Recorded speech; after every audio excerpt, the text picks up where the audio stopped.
and welcome to the first session of your Jamia RCA guidance program. This program, जैसे आपको sir ने बताया, will run for 30 days and I'm very happy to have all of you. बहुत सारे लोगों ने join किया है, 125 plus kids.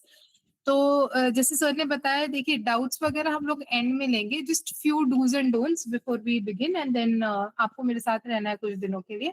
आपको सर ने टाइम टेबल प्रोवाइड कर दिया है, काफी लोगों के जेन्युइन डाउट्स होंगे कि are we going to start from basics और हम लोग क्या एक्सपेक्टेशन रखे इस प्रोग्राम से, या एटलीस्ट मेरे सेशन से आपका क्या एक्सपेक्टेशन रहेगा, क्या आपका रिक्वायरमेंट्स फुलफिल होंगी, तो वो क्विकली हम लोग डिसाइड करेंगे. So देखिए, in the 30-day program, it is not,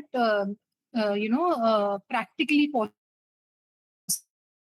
कि हम पूरी चीजों को, सारे जनरल स्टडीज को पढ़े, कंसेप्चुअल अंडरस्टैंडिंग डेवलप करें. ये तो ये 30-डे प्रोग्राम का स्कोप में ही नहीं है. तो हम एक मैं क्लैरिटी के साथ बात करूंगी, ऑनेस्ट बात करूंगी, सो दैट हम लोग सब एक सेम पेज पर हो, है ना. नहीं तो आपके दिमाग में कुछ चल रहा होगा, आप कुछ एक्सपेक्ट कर रहे होंगे और फिर उस तरह का आपको अंडरस्टैंडिंग नहीं डेवलप हो, ऐसा नहीं होना चाहिए. And I hope everyone is okay with Hindi English, mix English में हम लोग बात करेंगे, राइट? ठीक है.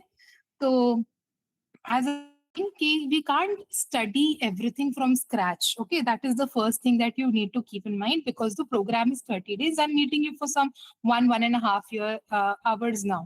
बट हम लोग क्या करेंगे, हम लोग उससे ज्यादा इंटरेस्टिंग एक काम करेंगे. हम लोग इफ यू एक्सपेक्टिंग कि आपने एक सेट सिलेबस पढ़ रखा होगा, because we are 1 month away from UPSC prelims and some 1 month 10 days away from Jamia entrance, so there is a basic expectation कि आपने एक लेवल ऑफ रीडिंग किया हो. बट ऐसे फिर भी हो सकता है कि कुछ बच्चे जो एक्सट्रीमली न्यू हो, जो फ्रेशर्स हो, जो अभी कॉलेज के लास्ट सेम में हो, जिनका कुछ और. If my voice is breaking, मैं 1 मिनट आप मुझे बताइएगा. अभी भी मेरी आवाज ब्रेक हो रही है, क्या आ रही है? अब आवाज आ रही है आप लोगों को? It's clear. Yes, ma'am, it's it's clear. Clear ना? ठीक है, परफेक्ट. तो जैसे मैं Yes, कह रही ma'am. थी, जी, मैं बता रही थी कि हो सकता है कि कुछ फ्रेशर्स हो, ऐसे नहीं हम एक्सपेक्ट कर सकते कि आपने सब कुछ पढ़ लिया हो. तो what will the freshers get and what will the people who are who have studied, what will both of them get, उसको हम लोग जल्दी से अंडरस्टैंड करेंगे. तो जो फ्रेशर्स है उनके लिए भी ये सेशन इक्वली इम्पोर्टेंट है, क्योंकि आपको एक एनालिसिस मिलेगी, एक फ्रेमवर्क मिलेगा जिसको आपको होल्ड करके आगे बढ़ना है. ठीक है. जैसे कि फॉर एग्जाम्पल आपको एक रूब्रिक मिल जाएगी, आपको एक sort of you will get an understanding कि अब हमको पढ़ना कैसे है और क्या पढ़ना है, what to study and how to study. ये दो बहुत इंपॉर्टेंट क्वेश्चंस आपके आंसर होंगे. एंड व्हाट टू स्टडी में आपको एक मैजिक दिखेगा. मैजिक क्या होगा कि आपको एक 80/20 एनालिसिस मिलेगा. What is 80/20 analysis? Basically in short, in simple sweet terms, आपको इंपॉर्टेंट एरियाज पता चलेंगे. ठीक है. वो सबके लिए इंपॉर्टेंट है. जो फ्रेशर है, जिसने पढ़ा, उन दोनों के लिए इंपॉर्टेंट है. जो फ्रेशर है उसको पता चल जाएगा कि ये पढ़ना स्टार्ट करना है, और जिसने पढ़ रखा है उसको ये पता चलेगा कि इसको रिविजिट करना बहुत इंपॉर्टेंट है. एंड ट्रस्ट मी, ये दोनों भी जो फैक्टर्स है ये इतने इंपॉर्टेंट है, because if you don't know what to study then you are studying the entire book. और अगर आप पूरी पूरी बुक पढ़ रहे हो और आपने एक जो इंपॉर्टेंट एरियाज है उसको ही टच नहीं किया, तो आपका उसमें भी नुकसान होगा, राइट? तो आपको दोनों चीजों को ध्यान रखना है. All right, yeah, important topics, but you're going to get important topics which are important because they have been analyzed basis the UPSC previous year questions. Okay, so without further ado, now I will share my screen and get to the basic task. Give me 1 minute, please.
Hello, मेरी आवाज clear है right? Yes ma'am. Perfect perfect, ठीक है। अगर कोई technical network वाला ही issue होगा तो prompt me, because again and again I won't be even seeing the chat box. मैं 15 मिनट्स 5 मिनट्स के बाद आऊंगी और आपकी चैट बॉक्स ओपन करके देखूंगी। So just quietly with focus listen to what I'm saying. I'm sure you all will benefit. जितने भी लोग आए हैं कॉल पे, मेरा ये एंडेवर है कि आप सबको फायदा पहुंचे। और ये years of hard work है जो आपको एक कैप्सूल में डालकर दिया जा रहा है। तो trust me, it will be interesting, it will be helpful for all of you. और मैं कई ऐसे इंपॉर्टेंट सीक्रेट्स बताऊंगी आपको जो कई बार हिडन होते हैं। ये पता लगाने में आपको बहुत वक्त निकल जाता है। You have to first find a peer group, then you have to find a peer group with serious aspirants, with some senior जिसने पीवाईक्यू एनालिसिस की हो, जिसने डिकोडिंग की हो, जो आपको बता सके कि पढ़ना ऐसे होता है, ठीक है? क्योंकि किताब तो बहुत मोटी है, उसमें से पढ़े क्या, राइट? और कौन से सब्जेक्ट को हम पहले लें। तो just first thing I would like to say कि देखिए, आपकी यूपीएससी में जो स्टैटिक होता है ना, आप मैं एक बेसिक डूज एंड डोज बता रही हूँ। जो स्टैटिक होता है उसका वेटेज बहुत हायर होता है देन करंट अफेयर्स।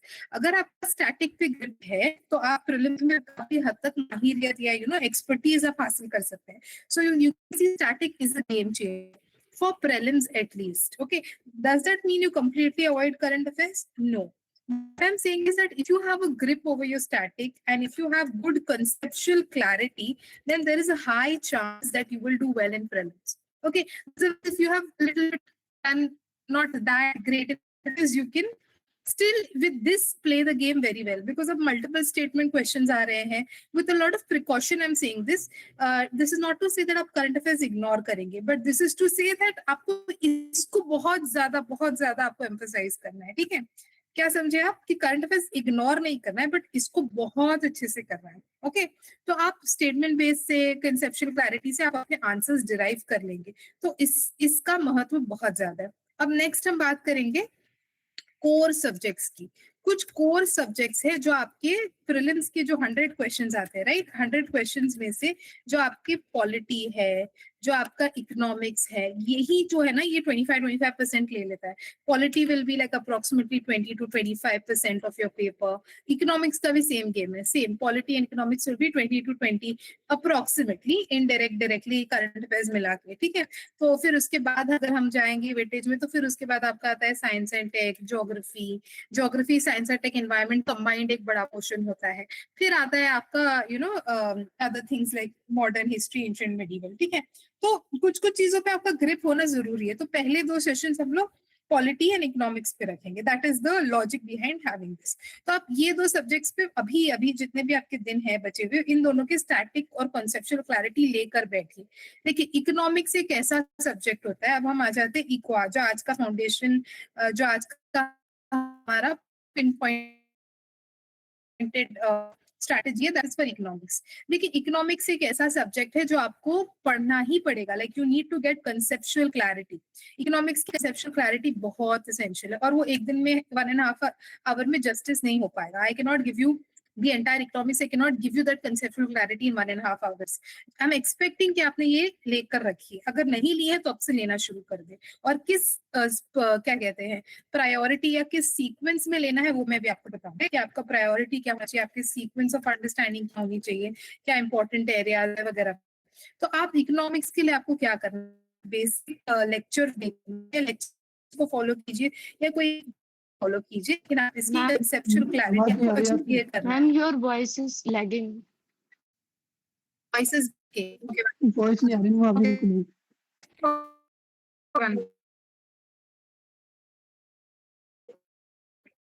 या अभी कुछ बेटर लग रहा है? वॉइस में कुछ इंप्रूवमेंट लग रहा है आप लोगों को? जी मैम, जी ma'am, yes ma'am. Now it's clear ma'am.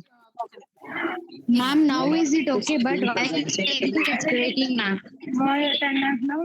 Voice ना आती ठीक से कट देती। Is it breaking still? Hello? No ma'am. Now is it okay? No ma'am. Okay, it is okay ना, ठीक है। So let's get back to business, everyone. Get back to focus. आवाज आ रही है, right? Clearly? Thumbs up once again.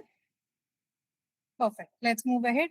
तो हम लोग क्या बात कर रहे हैं उस पर फोकस करते हैं। तो मैं क्या कह रही थी कि इकोनॉमिक्स एक ऐसा सब्जेक्ट है जिसके ऊपर आपका एंड गोल है कंसेप्चुअल क्लैरिटी लेना। अब वो आप कैसे अचीव कर रहे हो, कोई लेक्चर देके आपने अचीव किया है, कोई बुक या कोई नोट्स पढ़ के आपने अचीव किया है, जो भी आपकी एग्जिस्टिंग सोर्स है, this is not the time to change your source, please stick to the same existing source, ठीक है, फॉर योर स्टैटिक सब्जेक्ट्स। आपको उसको ही मल्टीपल रिविजन देने हैं और उसी को आपको बार बार पढ़ना है, ठीक है। तो आपने जहां से भी पढ़ा हो, वो श्री राम हो, वाजीराम हो, विजन हो, कुछ भी हो, आपको वही नोट्स को मल्टीपल रिवीजन देना है। वहीं से आपको क्या अचीव करना है, कंसेप्चुअल क्लैरिटी अचीव करना है, at least in the case of economics, ठीक है। बिकॉज पॉलिटी में तो चलो there is some bit of memorisation of articles plus conceptual clarity, but economics में मेमोराइजेशन के साथ साथ आपके कंसेप्ट क्लियर होने चाहिए। Why am I emphasising on this? Because the pattern of UPSC in economics, the previous year question, is largely based on concepts. Pattern of UPSC is to check your concepts, to check whether you're alert. ठीक है, of course वो current affairs को link करके कुछ schemes वगैरह पूछते हैं, but major आपको इकोनॉमिक्स की अंडरस्टैंडिंग होनी चाहिए। आई होप मैंने कई बार ये चीज को रिपीट कर दिया, we all are on the same page. Now let's come to this, you have to achieve. आप कैसे अचीव करेंगे वो भी आपका आपने जो भी किया आप उसको मल्टीपल टाइम्स रिवाइज करेंगे, जितने भी आपके पास दिन बचे हैं उसमें, ठीक है। अब आ जाइए, देखते हैं कि इकोनॉमिक्स का ट्रेंड क्या रहा है यूपीएससी सीएससी प्रीलिम्स में। ऑफ कोर्स हम जामिया आरसीए के भी पीवाईक्यूज देखेंगे, बट हम एक जनरल आइडिया लगा रहे हैं, बिकॉज देखिए जामिया के लिए भी अगर आप पढ़ेंगे तो आपको अल्टीमेटली जाना कहाँ है, यूपीएससी में ही जाना है। और जामिया विल मोर और less try to replicate what is happening in the civil services actual exam. तो क्विकली मैं एक आपको रियल ट्रेंड बता रही हूँ, this is for from the UPSC prelims from the year 2011 to 2022 आप एक ग्राफ देख रहे हैं यहाँ पर, जिसमें एनीवेयर बिटवीन 18, 17, 15, 19, 16, 14, 12, तो मतलब 15 क्वेश्चंस एवरेज आप पकड़ सकते हैं। 15 इन सबका एवरेज 15 क्वेश्चंस, तकरीबन 100 में से 15 क्वेश्चंस आपके इकोनॉमिक्स में से आ रहे हैं, ओके। तो which is a very high weightage, okay. तो आपको ये पढ़ना जरूरी है। तो ये आप समझ के, वही जो मैं पहले कह रही थी कि ये आपके पेपर का अच्छा खासा हिस्सा बनाता है। अब हम आ जाते हैं, सबने इकोनॉमिक्स अलग अलग सोर्सेस से पढ़ा होगा, किसी ने मृणाल से पढ़ा होगा, किसी ने वाजीराम से पढ़ा होगा, बट लार्जली जो चैप्टर नेम्स है वो तो सेम रहते हैं। तो यहाँ पर तकरीबन 14 चैप्टर्स के नाम लिस्टेड है, राइट। और उसमें से हर चैप्टर में से कितने क्वेश्चन आए हैं उसका ये एक टेबल है। क्विकली हम लोग ये टेबल को देखेंगे, तो आप यहाँ पर ऐसे ही अंदाजा लगा लेंगे कि इकोनॉमिक ग्रोथ, ये एक छोटा सा कंसेप्ट है, ग्रोथ वर्सेस डेवलपमेंट। उसमें से 2 सवाल आए हैं। प्लानिंग में क्या पढ़ते हैं हम लोग, 5 ईयर प्लान्स पढ़ते हैं। इकोनॉमिक रिफॉर्म से हम 1991 का क्या कहते हैं, structural adjustment programme, LPG, liberalisation, privatisation, globalisation वाला, उसमें से एनालिसिस। मैम तो ये योर 2 वॉइस इज टॉपिक्स कैसे ब्रेकिंग। हैं? Is it breaking a lot or can you all manage? Because I am sitting in full network Yes, right ma'am. now. Yes, ma'am. It's breaking a No, lot. ma'am, it is breaking. Yeah. It's breaking a lot. Ma'am, it No, breaks ma'am. in between. Can you all manage? Or is it breaking a lot? No, no, ma'am, in between it's lagging आवाज आ suddenly. रही है? Then it's clear. Sudden slack. Okay, 1 minute. Let me see.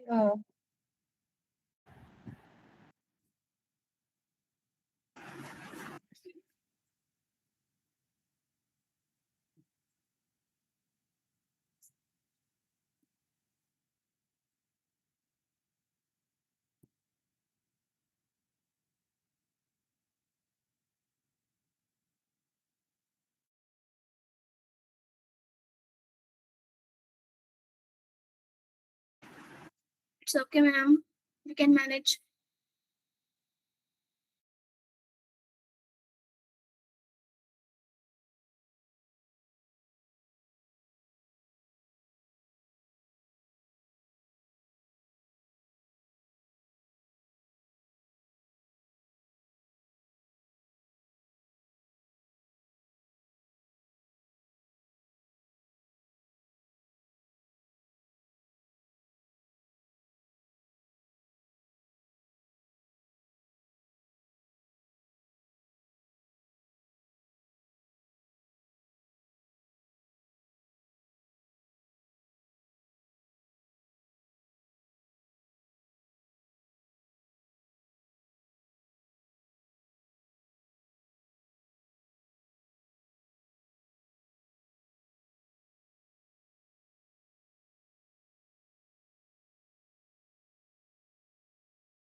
Ma'am left हो गए हैं क्या?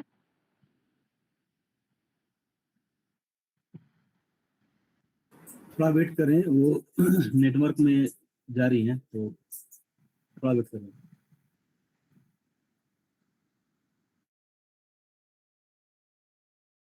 Hello, can you all hear me? Yes, ma'am. Okay, perfect. Yes, ma'am. Okay. So just quickly, sorry for that. अब इसमें एकदम clear है, right? ठीक है. Yes, तो हम ma'am. लोग क्या डिस्कस कर रहे थे? हम लोग वो चैप्टर्स की एक लिस्ट देख रहे थे जिसमें हमने देखा था कि which are the important areas, right? So just give me few minutes, I will be able to reshare the screen in a few minutes. उससे पहले मैं आप लोगों को कुछ अदर इम्पोर्टेंट एरियाज के बारे में डिस्कस करूंगी.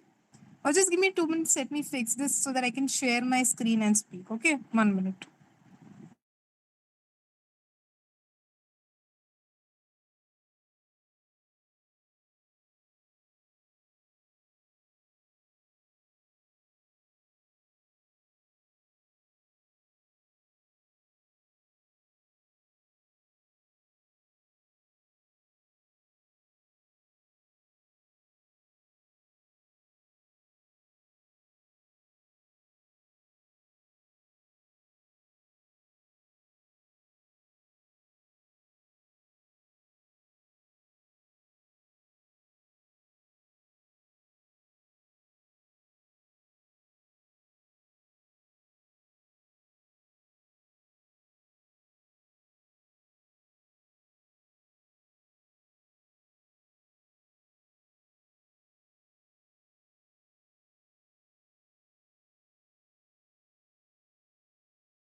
Hello. Hello. Yeah. Yes, ma'am. So the actual document is getting retrieved, and then I'll just show you from where I did this, Yes, ma'am. PYQ analysis. जो आपका actual document था, that is getting retrieved. Give me 2 minutes. So देखिएगा, ये 14 chapters की एक broad list है. आप लोग ये discuss कर रहे थे. Everybody please come back. Okay, I know there was a glitch, and you all can get distracted, but please be with me. I hope everyone is back. Now we'll get back to business. हम लोग ये discuss कर रहे थे कि economics आपने हो सकता है कि मल्टीपल सोर्सेज से, हर इंसान यहाँ पर जितने लोग हैं कॉल पे, different people must have studied it from different areas, right? So it doesn't matter आपने कहाँ से पढ़ा है. जो मेजर चैप्टर्स है आपके वो तकरीबन ये रहेंगे: इकोनॉमिक ग्रोथ, प्लानिंग, ठीक है. उसके बाद एग्रीकल्चर एक इम्पॉर्टेंट एरिया है. उसके बाद आपका एक इम्पॉर्टेंट एरिया है इंडस्ट्री. फिर एक टॉपिक आता है inflation, money market, banking, taxation, public finance and so on and so forth. अब हम यहाँ पर राइट हैंड साइड पर देखेंगे. You don't have to worry whether 2024 and 25 का एनालिसिस हुआ है कि नहीं. आपके पीवाईक्यू के अलग से ईयर वाइज सेशंस होंगे, उसमें आपका कवरेज हो जाएगा. ये सिर्फ एक इंडिकेटिव ग्राफ है जो आपको समझ के लिए है, ठीक है. तो वो आप उसकी दिक्कत मत कीजिए. 23-24 में कितने क्वेश्चन है? तकरीबन 4-5-6 यही रेंज होता है. तो अब हम राइट हैंड साइड का कॉलम देखेंगे. राइट हैंड साइड के कॉलम में आपने देखा है कि थर्ड वाला है 18 क्या है? ये एग्रीकल्चर. मतलब एग्रीकल्चर जो है आपका one of the most important topics है, ठीक है. तो एग्रीकल्चर को आप हरगिज भी स्किप नहीं कर सकते. नेक्स्ट आप देख रहे हैं कि 8 questions have come from the industry section. Inflation एक टॉपिक आपने पढ़ लिया. अब सपोज कोई फ्रेशर है, आप उसको नहीं समझ रहा मैं कहाँ से शुरू करूँ, या कोई स्टूडेंट है जिसको एक अंडरस्टैंडिंग चाहिए कि मैं प्रायोरिटाइजेशन कैसे करूँ, तो आप सबसे ज्यादा देखेंगे कि नंबर 43 किसके ऊपर है? देखिएगा 43 जो है that is for banking sector in India. तो आपका जो बैंकिंग वाला चैप्टर है वो सबसे ज्यादा इंपॉर्टेंट है. Consistently UPSC is asking question from the banking sector in India, and I think that is the first pillar in Mrunal sir's वो जो पढ़ाते हैं उसके अंदर उन्होंने उसको फर्स्ट चैप्टर के तौर पर ही रखा है, राइट? तो आप बैंकिंग सेक्टर को बिल्कुल भी स्किप नहीं कर सकते अगर आपको प्रायोरिटाइजेशन में जाना है। नेक्स्ट आप देखेंगे 28 क्वेश्चंस। 28 क्वेश्चंस कहाँ से आए हैं? एक्सटर्नल सेक्टर ऑफ इंडिया से आए हैं। एक्सटर्नल सेक्टर ऑफ इंडिया जो आपका टॉपिक है वहां से अप्रोक्सीमेटली 28 अबाउट क्वेश्चंस आए हैं। तो बैंकिंग देन एक्सटर्नल सेक्टर, ये आपको प्रायोरिटाइजेशन रहेगा। फिर आप नेक्स्ट देखेंगे 18 वाला हम ऑलरेडी देख चुके हैं, एग्रीकल्चर। तो आप ये ऑर्डर में पढ़ाई करेंगे। नेक्स्ट आप देखिए 14 और 11 ये रेंज है। 14 वाला क्या है? Important concepts in economy. तो मैंने जैसे आपको कंसेप्चुअल क्लैरिटी पहले ही बता दिया था। तो ये कंसेप्चुअल क्लैरिटी क्या है? आपकी कोई एक आधे कॉन्सेप्ट पर यूपीएससी सवाल पूछेगा, आपका कंसेप्ट चेक करेगा, जैसे रिपो रेट के हिसाब से, बैलेंस ऑफ पेमेंट के हिसाब से, एक्सेट्रा एक्सेट्रा। ठीक है। अब नेक्स्ट आप देखेंगे आफ्टर 14 11 कौन से क्वेश्चन है? 11 पर आपका है पब्लिक फाइनेंस, एंड उसके बाद आप देखेंगे human development and sustainable development. तो फाइनेंस वाला एक और एक टॉपिक है, उसमें भी यूपीएससी जाता है, and human development sustainable development ये भी उसके फेवरेट एरियाज हैं। सिमिलरली आप देखेंगे नेक्स्ट 10 क्वेश्चंस कहाँ से पूछे गए? 10 questions have been asked from money market. अब मनी मार्केट भी एक इंपॉर्टेंट चैप्टर है, वही जो मैं कह रही थी, repo rate, reverse repo rate. अब हो सकता है कई लोगों को मैं जो ये टर्म्स भी बोल रही हूँ वो भी आपको नए लग रहे हो, क्योंकि आपने शायद पढ़ाई नहीं की हो। Okay, that is a possibility, but you don't have to get disheartened and you don't have to feel bad कि मुझे मनी मार्केट का मतलब नहीं पता, इन्फ्लेशन का मतलब फिलहाल नहीं पता। आपको ये जाके सीखना है, और किस ऑर्डर में सीखना है, एक लॉजिकल एनालिसिस से पता चल रहा है किस ऑर्डर में सीखना है। पहले जाके बैंकिंग समझ लो, बैंक क्या होता है, नॉन बैंक क्या होता है, एक्सेट्रा एक्सेट्रा। आप मुझे बस एक थम्स अप दीजिए कि आपको ये जो सारे टर्म्स में यूज कर रही हूँ ये सारी चीज आपको समझ रही है, नहीं समझ रही है। ऐसे तो नहीं है कि मेजोरिटी लोग ही फ्रेशर्स है और आपको बिल्कुल आइडिया नहीं लग रहा है, ऐसे तो नहीं हो रहा है, राइट? ठीक है, परफेक्ट, आपको समझ रहा है, ग्रेट। ठीक है, अंडरस्टूड, परफेक्ट, ऑलराइट। ठीक है, अब मैं मेन डॉक्यूमेंट भी शेयर कर सकती हूँ आपके साथ, और मैं आप लोगों के साथ ये क्या कहते हैं, I will also in a way share the document with you all. Just give me 2 minutes.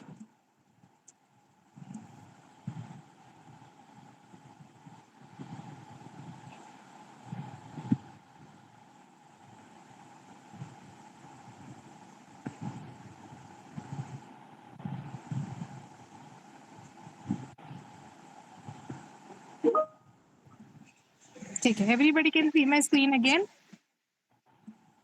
Yes? Yes, ma'am. Yes? Perfect. तो हम लोगों ने ये टेबल देख लिया, ये ग्राफ देख लिया हमने अब तक के जो डिस्कस किया। I hope everybody is on the same page, and I hope I am not sounding like Greek and Latin, because मैं इकोनॉमिक्स के टर्म्स यूज कर रही हूँ। ये ग्रीक और लैटिन है नहीं, ये तो इकोनॉमिक्स ही है, बट अगर आपने नहीं पढ़ा तो आपके लिए थोड़ा सा फॉलो करने के लिए मुश्किल हो सकता है। सब लोग समझ गए कि क्या प्रायोरिटी ऑफ चैप्टर्स होंगे और वो क्यों ऐसे होगा, ये भी समझ गए, क्योंकि number of questions asked were in that order. Is everyone on the same page? Can I get a good thumbs up, good number of thumbs up? And terms भी सबको समझ रहे हैं? More names please, I can read the same names. Perfect, perfect, amazing.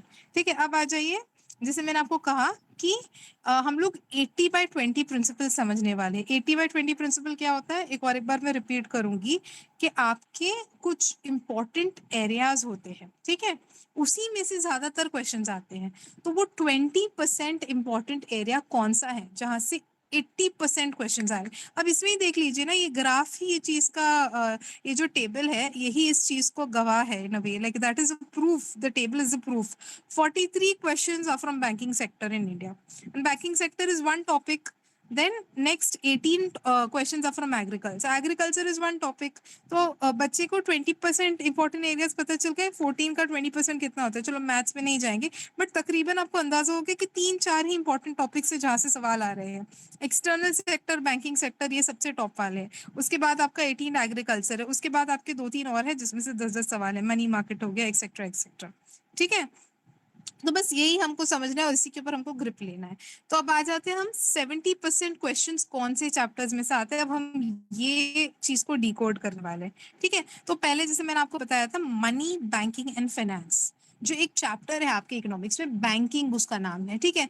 अब जैसे मैं फिर से रिपीट कर रही हूँ, I can not teach you the banking chapter right now, I can not explain you each term, but you have to understand कि वो चैप्टर को जाके खोलना है, आपको ये एक अंडरस्टैंडिंग मिलेगी। उसमें से रिपीटेडली यूपीएससी क्वेश्चंस पूछ रहा है, अभी भी हमने देखा कि 43 क्वेश्चंस है अभी विद प्रूफ, ठीक है। अब उसमें यूपीएससी कैसे पूछ रहा है, अब यूपीएससी का फोकस जो है डिजिटल इकोनॉमी, जो कुछ नया हो रहा है उसके ऊपर यूपीएससी का फोकस है, right. Digital economy, CBDC, CBDC क्या है, सेंट्रल बैंक डिजिटल करेंसी, ये सारी चीजों के ऊपर, क्रिप्टो करेंसी। पिछले 3 साल पहले यूपीआई का यूपीएससी ने पीछा काट दिया था। यूपीआई क्या होता है, वही जो आप फोन में पेमेंट करते हैं, unified payment interference, every other person today is using UPI, but in the year like 3-4 साल पहले आप लोग ही यूपीआई इतना यूज करते थे नहीं, तभी वो जस्ट इन था, वो आ रहा था, तो तब यूपीएससी ने उसके ऊपर सवाल पूछने शुरू कर दिए कि उसमें कितने लेयर्स ऑफ पासवर्ड है, कितने लेयर्स ऑफ सिक्योरिटी है। तो कई बार यूपीएससी जो आप डेली यूज करते हैं उस पर भी क्वेश्चंस पूछ लेता है, just to check your general awareness. मतलब आप जो डेली यूज कर रहे हैं, यूपीआई यूज कर रहे हैं, अब आप in upcoming generation CBDC UPI जितना कॉमन हो जाएगा, तो it wants you to know the current trends, okay. Next, ये सारे जो वर्ड्स लिखे हैं यहाँ पर, बॉन्ड्स, गवर्नमेंट सिक्योरिटी, डेरिवेटिव्स, ये क्या होते हैं, ये फाइनेंशियल इंस्ट्रूमेंट्स होते हैं। बॉन्ड पेपर हमने खरीदा है, या हमने एक स्टॉक मार्केट में इन्वेस्ट किया है, या हमने गवर्नमेंट सिक्योरिटी खरीदी है। जब हम ये टर्म्स का इस्तेमाल करते हैं, इसका मतलब क्या होता है, इसका मतलब आपको समझना है जाके, ठीक है। अब मैं बता नहीं सकती बॉन्ड्स वर्सेस जीसेक्स वर्सेस डेरिवेटिव्स में क्या डिफरेंस है, बट यूपीएससी ये एरियाज में आके क्वेश्चन पूछ रहा है, तो आपको कंसेप्चुअल क्लैरिटी डेवलप करनी है कि what is a government security, who sells a government security, what is a bond, what is a derivative, आप ये जाके अच्छी तरीके से पढ़ेंगे। और फिर उसको आपको एक एक प्रेपरेशन ट्रिक मैंने यहाँ पर लिखा है कि CBDC versus crypto versus UPI, इसमें आपको क्या क्या समझना है, कि वही मैंने जैसे कहा कि कौन इशू करता है, वेदर ये लीगल टेंडर है कि नहीं। लीगल टेंडर का मतलब क्या है, लीगल टेंडर मतलब जो गवर्नमेंट इशू करता है, गवर्नमेंट बैक्ड है कि नहीं, ओके। तो ये सारी चीजें आपको जाकर खुद समझ के उसको मेमोराइज करना है। कई जो इकोनॉमिक्स के पढ़ाने वाले टीचर्स हैं, उन्होंने ये सारा काम सिंपलीफाई ही कर दिया है। आपका काम सिर्फ जाके उसका कंसेप्ट समझ के ये प्रायोरिटी और ये ऑर्डर में याद करना है, ठीक है। अब यूपीएससी डायरेक्टली आपको ये नहीं पूछेगा कि सीबीडीसी क्या है, थोड़ा सा वो एक उसके अराउंड क्वेश्चन पूछेगा, लाइक सीबीडीसी इज, उसके फीचर्स के ऊपर क्वेश्चन पूछ लेगा। यूपीआई के ऊपर उन्होंने पूछा था कि कितनी लेयर्स ऑफ सिक्योरिटी है। कितनी लेयर्स ऑफ सिक्योरिटी का मतलब क्या है, कि कितने पासवर्ड्स है उसमें। जब आप यूपीआई ट्रांजैक्शन करते हैं तो आपके पास कितने लेवल ऑफ पासवर्ड्स है, ऐसे ऐसे कुछ एप्लीकेशन बेस्ड सवाल, सिंपल वो डेफिनेशन नहीं पूछेंगे, ओके। तो अब नेक्स्ट हम आते हैं, तो इज एवरीबडी क्लियर कि मनी बैंकिंग फाइनेंस आपको पढ़ना है, उसमें भी आपको क्या पढ़ना है, न्यूअर ट्रेंड्स को पढ़ना है, जैसे कि डिजिटल रुपी, क्रिप्टो करेंसी, पहले यूपीआई, इनके डिफरेंसेस, कुछ फाइनेंशियल इंस्ट्रूमेंट्स को आपको पढ़ना है। प्रिपरेशन के लिए आपको कुछ टेबल्स का इस्तेमाल करके अपनी मेमोरी को फीड करना है कि इस तरह से मुझे याद करना है, ओके। नेक्स्ट हम आएंगे आरबीआई एंड मॉनेटरी पॉलिसी। अब जिन बच्चों ने पढ़ा होगा उनको ये चीज अच्छी तरीके से पता होगी कि ये कितनी एवरग्रीन टॉपिक है। मॉनेटरी पॉलिसी जो है, मॉनेटरी पॉलिसी और फिस्कल पॉलिसी, ठीक है। ये जो दो होते हैं, मॉनेटरी पॉलिसी और फिस्कल पॉलिसी, ये दो व्हील्स होते हैं ऑफ इकोनॉमी, ठीक है।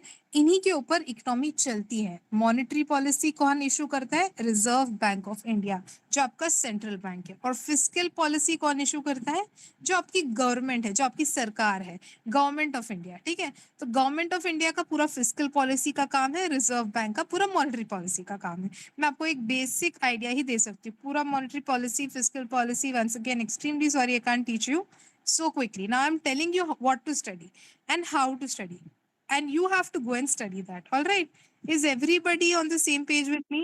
Is everybody on the same page? Thumbs up quickly. Perfect okay.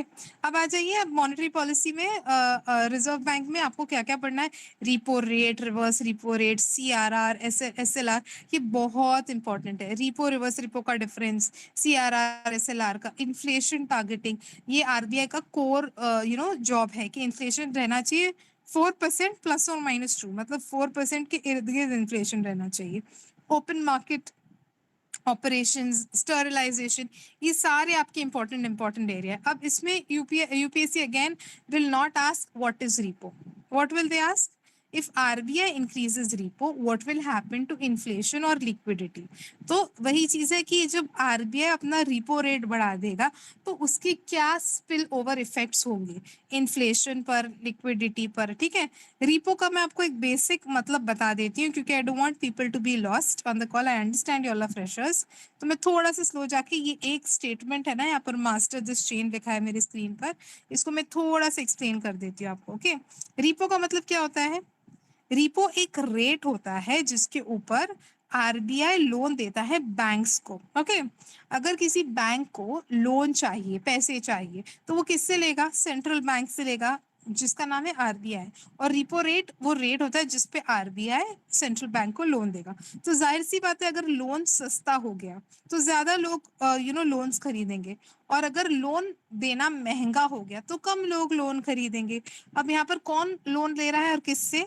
Banks loan ले रहे हैं आरबीआई से, ठीक है। तो आरबीआई अगर बैंक्स को महंगा लोन देगा, मतलब अगर उसका रिपो रेट, जो इंटरेस्ट रेट जिसपे वो लोन देगा, अगर वो ज्यादा हो गया, ओके, अगर मैं आपको बोल रही हूँ कि मैं आपको 5% पर लोन नहीं दूंगी, मतलब 100 रुपए पे मैं 5% आपसे ब्याज नहीं लूंगी, मैं आपसे 10% ब्याज लूंगी, मतलब 100 रुपए में आपको मुझे 5 रुपए रीपे करने हैं एज एन इंटरेस्ट। तो 5 नहीं, मैं आपसे कल से 10% लूंगी, मतलब आपको 110 रुपया रिटर्न करना है, 105 नहीं। तो जाहिर सी बात है कि लोन कॉस्टली हो गया। तो अब जब लोन कॉस्टली हो गया तो उसका डिमांड क्या हो जाएगा? कोई भी चीज कॉस्टली हो जाती है तो उसका डिमांड लो हो जाता है। ओके, और अगर डिमांड लो हो गया तो फिर उसकी वजह से क्या होगा कि चीजें महंगी हो जाएगी, तो लोग उसको खरीदना नहीं चाहेंगे, तो इन्फ्लेशन कम हो जाएगा। तो आपको ये रिपो रेट का रिलेशन लोन्स के साथ लिंक करना है, और लोन्स के बाद आपको लोन्स की डिमांड पे जाना है, और डिमांड ऑफ लोन्स के बाद, मतलब डिमांड ऑफ लोन्स मतलब क्या? Money supply in the economy. अगर बैंक्स लोन ही नहीं लेंगी तो बैंक्स के पास पैसा कम होगा, राइट। अगर बैंक्स के पास पैसा कम होगा तो इकोनॉमी में less amount of money is chasing less number of goods, तो इन्फ्लेशन भी कम होगा। इन्फ्लेशन क्या है? अब अगेन आपको इसको एक अलग से समझना है, ठीक है। तो ये आप लोगों को समझ रहा है थोड़ा बहुत? Are people understanding? I all with me? Yes, ma'am. Perfect. तो आप समझ रहे हो कि क्वेश्चंस वोंट बी आस्क्ड के what is repo rate, it will be asked on repo rate का effect on economy and effect on inflation, effect on what will happen. तो आपको ये कंसेप्ट अच्छे से पता होना चाहिए। तो first thing we discussed was, once again quick recap, money, banking and finance. ये एक इंपॉर्टेंट चैप्टर है, उसमें भी क्या क्या इंपॉर्टेंट है, न्यूअर ट्रेंड्स जैसे digital economy, CBDC, crypto, etcetera etcetera. Next हम आ गए कि मॉनेटरी पॉलिसी क्या होता है। मॉनेटरी पॉलिसी आरबीआई लॉन्च करती है, फिस्कल पॉलिसी गवर्नमेंट लॉन्च करती है। मॉनेटरी पॉलिसी में कुछ डेफिनेशंस है, कुछ टर्म्स है, जैसे कि repo rate, reverse repo rate, CRR, SLR. उसमें से रिपो का मैंने आपको मतलब बताया। रिपो का मतलब क्या मैम था कि वॉइस वो क्लियर नहीं आ रही आपकी। That can not be. Okay wait, ma'am आ रही आवाज, अब आ रही है आवाज? बिल्कुल क्लियर आ रही है, बिल्कुल क्लियर अब आ रही है। क्लियर में, या बिकॉज आप स्विच मैंने, ठीक है ठीक है ठीक है। Okay everyone get back. तो अब हम देख रहे हैं कि रिपो रेट का हमने कंसेप्ट समझा, और फिर हमने देखा कि रिपो पे बात खत्म नहीं होती है। रिपो रेट का कंसेप्ट समझने के बाद उसका इफेक्ट ऑन अदर थिंग्स, ये आपका स्टेटमेंट पीवाईक्यू है, और एक स्टैंडर्ड यूपीएससी पूछता ही है हर साल ये चीज, तो आप इसको स्किप नहीं कर सकते। अब नेक्स्ट हम आ जाते हैं सी वाला topic, banking, non performing assets and insolvency bankruptcy code. देखिए ये ना कुछ साल, 1-2 साल पहले ये हमारी इकोनॉमी का बड़ा मसला था। नॉन परफॉर्मिंग एसेट्स क्या होते हैं? वैसे लोन्स जिनको लिया है और फिर रीपे ही नहीं कर रहे हैं, ठीक है। तो अब वो जाकर आपकी इकोनॉमी पे एक बर्डन बन गया है कि अरे लोन तो लिया है, जैसे कि विजय माल्या केस, नीरव मोदी, वो सारे बीच में बड़े फ्रॉड्स चलते थे, तो ये हमारी इकोनॉमी का एक बड़ा इशू बन गया था। Even other fraudsters were there who were creating a pressure on your... Ma'am, the screen is not showing. Okay, 1 minute.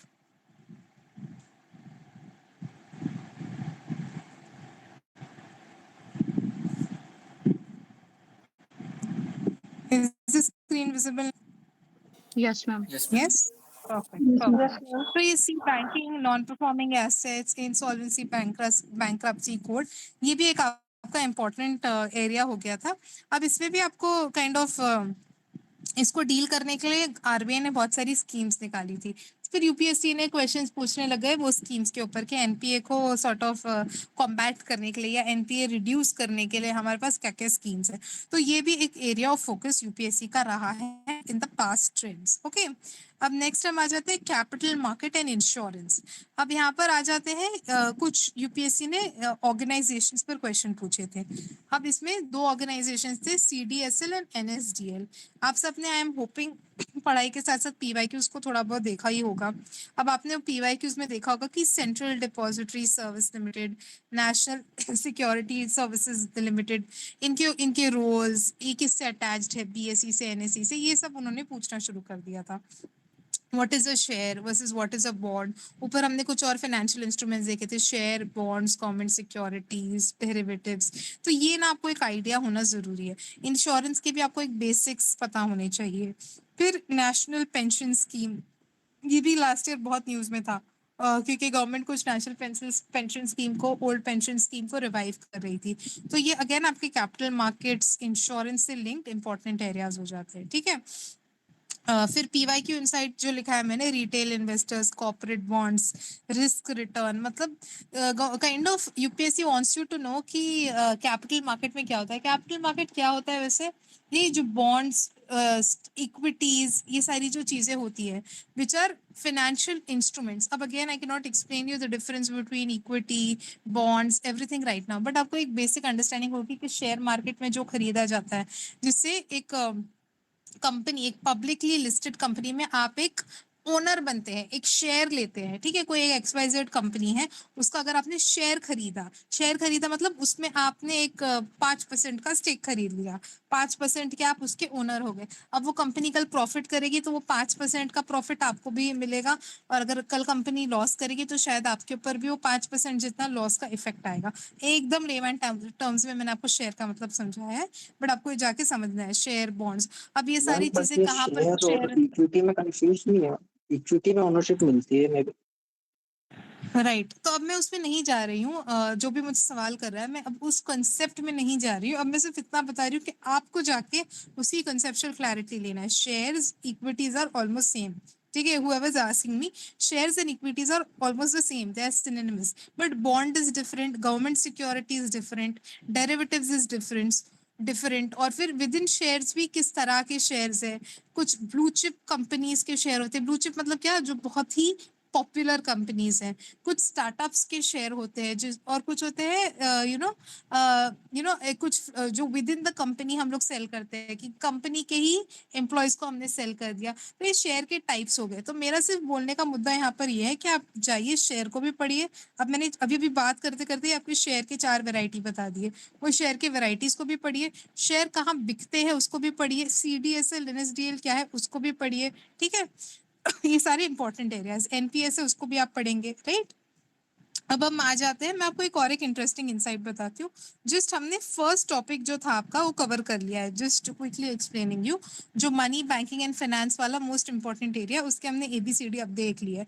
अब नेक्स्ट जो टॉपिक आने वाला है वो मैक्रो इकोनॉमिक्स है।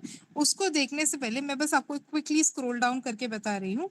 मैंने एक लिस्ट ऑफ यहाँ पर टॉपिक्स लिखे हैं, राइट। 2024 से 2020 तक का मैंने सिर्फ वर्ड्स लिखे हैं यहाँ पर, मनी मार्केट, बैंकिंग, जीसेक्स। तो ये वर्ड्स जो है ये यूपीएससी ने एक्चुअली इसके ऊपर स्पेसिफिक सवाल पूछे थे। ठीक है, तो ये आपको एक इंडिकेशन देगा कि आपको ये टॉपिक्स को तो बिल्कुल नहीं छोड़ना है। यहाँ पर जो 24 से ये 23 टॉपिक्स मैंने लिखे हैं, 2024 से 2020 तक ये जो टॉपिक्स लिखे आपको ये तो पढ़ना ही पढ़ना है। ठीक है, और मैं इसके अलावा आपको एक जिसमें आपको एक हिंट दे रही हूँ, बाद में मैं आपको वो डॉक्यूमेंट भी शेयर करूंगी। अब जैसे मैंने यहाँ पर वर्ड लिखा है आरबीआई गवर्नर 2021 में, ठीक है, तो मेरा यहाँ पर बोलने का मतलब क्या है कि 2021 में यूपीएससी ने क्वेश्चन पूछा था आरबीआई गवर्नर पर। अब मैं जूम करके सिर्फ यही टॉपिक को देख रही हूँ। तो as a good aspirant, as a smart aspirant, मेरा काम क्या है कि मैं सब काम छोड़ दूं, पर सबसे पहले जो यूपीएससी ने पूछा था आरबीआई गवर्नर, उसके ऊपर मैं एक थरो प्रिपरेशन कर लूं। थरो प्रिपरेशन का मतलब क्या है कि आरबीआई गवर्नर का मैं सब कुछ पढ़ लूं, आरबीआई गवर्नर का roles and responsibility, who is the present RBI governor, RBI governor के क्या क्या फंक्शंस होते हैं, और उनका जो वोट होता है वो किस तरह का वोट होता है, मॉनेटरी पॉलिसी में उनका कितना से है कितना नहीं है। क्योंकि तो ये अगर मैं ये काम कर लूं as a smart aspirant, RBI governor पर मेरे पास एक नोट रेडी है। सिमिलरली यहाँ पर लिखा है इन्फ्लेशन इंडेक्स्ड बॉन्ड 2022 का फर्स्ट वर्ड। अब इन्फ्लेशन इंडेक्स बॉन्ड का भी मैं कंप्लीट 360 डिग्री नोट प्रिपेयर करके पढ़ लूं। सिमिलरली यहाँ पर लिखा है सर्टिफिकेट ऑफ डिपॉजिट, 2020 का लास्ट वर्ड है सर्टिफिकेट ऑफ डिपॉजिट। अब सर्टिफिकेट ऑफ डिपॉजिट क्या होता है वो भी मैं पूरी तरीके से पीएचडी करके उसका एक नोट प्रिपेयर कर लूंगी। फिर उससे पहले एक वर्ड लिखा है कमर्शियल पेपर, ये मैं 2020 का आप लाइन देखिए, लिखा है सेकंड लास्ट वर्ड है यहाँ पर कमर्शियल पेपर। देखिए स्क्रीन को मैंने जूम आउट किया है। हाँ बोलिए। मैम जो आप टॉपिक बता रही हो ना तो ठीक है, पर मैं पढ़ने खास है तो मैं पहली बार देख रहा हूँ टॉपिक्स को। मैं बताऊंगी आपको, मेरे पास इसका एक सोल्यूशन भी है, वो मैं थोड़ा एंड में सीक्रेट रखना चाह रही हूँ। I want you first to work hard. ये टॉपिक्स अगर आपने पहली बार देखे तो सबसे अगर ऐसा हो रहा है आपके साथ तो शायद आपने नंबर ऑफ रिविजन आपके कम है। ये सारे जो है ना टॉपिक्स एक्चुअल में यूपीएससी ने पीवाईक्यूज में पूछे हैं, ठीक है। तो जो मैं बता रही थी कि अच्छा आपने अभी ज्वाइन किया तो आप नहीं, नो प्रॉब्लम। आप ना थोड़ा सा बेयर पेशेंस। आप फिलहाल तो मैं पूरा रिपीट नहीं कर पाऊंगी, I am very sorry, but आप ना ये लेक्चर का रिकॉर्डिंग देखिएगा। प्रिपरेशन अभी स्टार्ट करी तो मुझे भी इतना पता नहीं है ना, इस वजह से मैं कह रहा हूँ टॉपिक सारे नए हैं। ठीक है ठीक है ठीक है ठीक है। ये पेपर अभी तक दिया नहीं है, प्रिपरेशन मैंने अभी स्टार्ट की। लास्ट तक वेट कीजिए ब्रदर, लास्ट तक वेट कीजिए, मैम सब बताएगी, लास्ट तक वेट कीजिए। ओके भाई, थैंक यू। ठीक है ठीक है।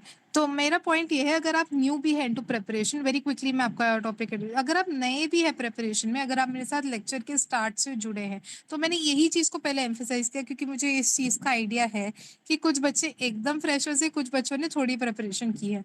तो अगर आप एकदम फ्रेशर भी हो या आपने थोड़ी प्रिपरेशन की है तो आपको मैं क्या बता रही हूँ, आपको मैं इंपॉर्टेंट एरियाज बता रही हूँ और उसकी प्रायोरिटी बता रही हूँ। अब उसको जाके तो आपको पढ़ना ही है। मैंने देखिए स्टार्टिंग ऑफ द लेक्चर में यही चीज बताई थी कि आपको कंसेप्चुअल क्लैरिटी अचीव खुद से करनी है। वो कैसे करोगे, लेक्चर से करोगे, बुक से करोगे, वो आपको खुद फिगर आउट करना है, ठीक है। और उसका फिर हमने देखा कि कौन से चैप्टर्स को पहले करना है, ये हमने देखा। उसके बाद हम चैप्टर्स के विद इन भी जाके समझे कि कैसे करना है। अब मैं आपको बता रही थी कि एक मैं थोड़ा सा ब्रेक लेना चाह रही थी कि from what we were doing मैं आपको एक मैजिक बता रही थी कि मैजिक क्या है। मैजिक ये है कि हमारे पास एक लिस्ट ऑफ पीवाईक्यू टॉपिक्स है, RBI governor, urban cooperative banks, मतलब हम लोग एक लेवल ऑफ फिल्टर कर दिए हैं। वो फिल्टरिंग क्या है, वो फिल्टरिंग कीवर्ड्स है, एग्जैक्ट कीवर्ड्स है, एग्जैक्ट एरियाज जिसपे यूपीएससी ने क्वेश्चन पूछा है। और यूपीएससी की एक टेंडेंसी है कि वो सेम कॉन्सेप्ट को रिपीट करता है। अगर उसने आरबीआई गवर्नर 1 साल पूछा है तो बहुत चांसेस है कि 2025 या 26 में भी वो आरबीआई गवर्नर को एक बार रिपीट करे। तो हमने आरबीआई गवर्नर को यहीं पर पढ़ लिया।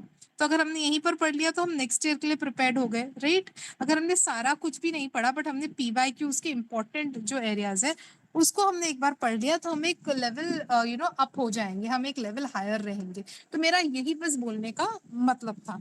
अब कुछ लोग बहुत स्मार्टली, किसी ने चैट में लिखा है कि ये सारे टॉपिक्स को डाल दो चैट जीपीटी या एआई की हेल्प से, इसके ऊपर नोट्स जनरेट करके पढ़ लो। Very good, that is what you have to actually do, ठीक है। आपको वैसे ही करना है। आपको ये सारे को जाके या तो आप एग्जिस्टिंग नोट्स में हाईलाइट करके वहां से पढ़ लो, RBI governor, certificate of deposit versus commercial paper का डेफिनेशन पढ़ लो, इस तरह से पढ़ लो, या आप इसका एक होलिस्टिक पीवाईक्यू नोट निकाल कर रखो।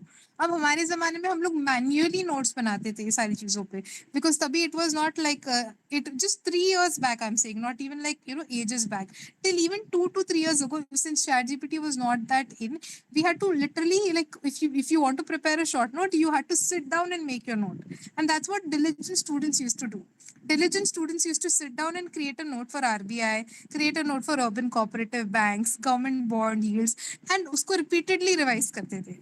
मैं एक आपको मेरा हैंड रिटन नोट इस तरह का पीवाईक्यू बेस शेयर करूंगी, ठीक है, जिसमें कुछ टॉपिक्स पे ऑलरेडी नोट तैयार है। अब उसको जाके आपको पढ़ना है, but with a very very big note of precaution.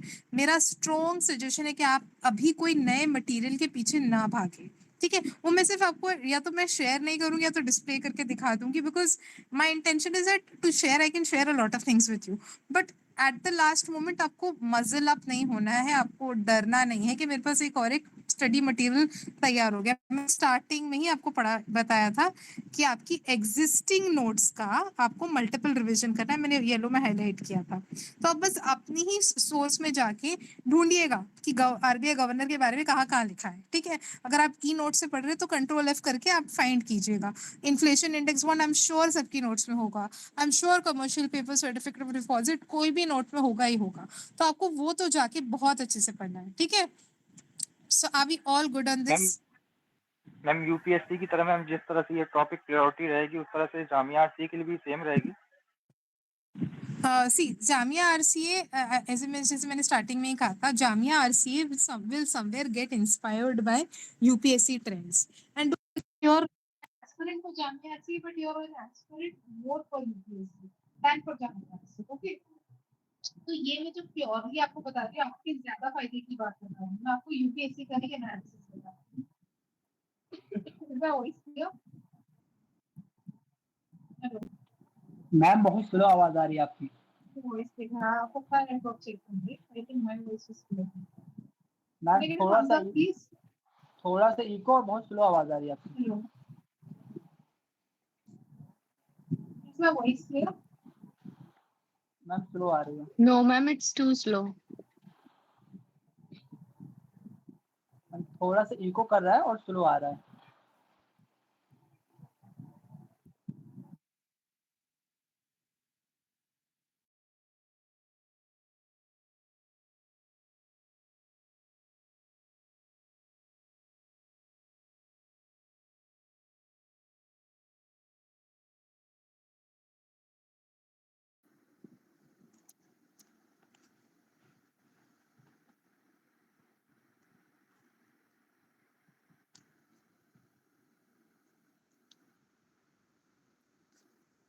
Sir यहाँ पर मैम सिर्फ टॉपिक ही बताएंगे क्या, पढ़ना अपने को है क्या?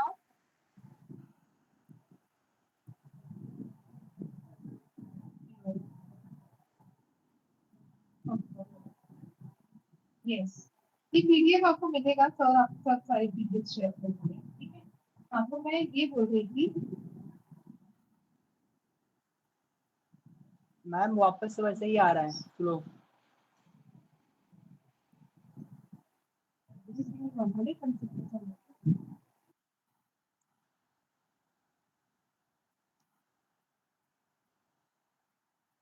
Ma'am, your network is fine. You need to be a little bit close with the device. That's it.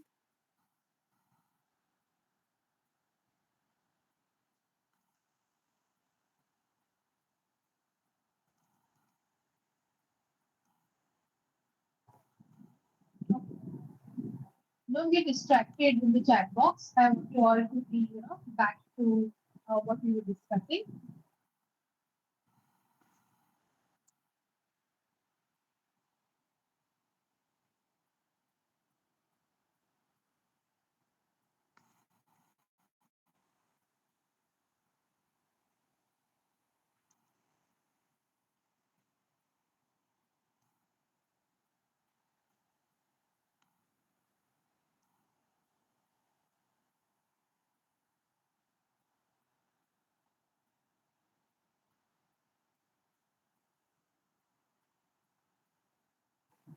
Okay, guys, I hope you all can hear me and we are all happy with that. What do you call it, discussion about how to study and I think you really understand the pain of a sector. उसमें सारा कुछ नहीं लग रहा होगा, अगर उसने basic information नहीं पढ़ी है तो देखिए everybody starts from zero, everybody starts from somewhere and Ma'am, voice is too have to slow. walk the learning curve. That means ma'am आपकी आवाज बिल्कुल सही नहीं आ रही है, आपको बिल्कुल सही नहीं आ रही है। जितना वक्त लगेगा उतना वक्त लगेगा। ये हम 30 डेज वाला इन लोगों को एड्रेस करें जिन्होंने शो पढ़ रखा है, तो अब वो 30 डेज में एक लेवल ऑफ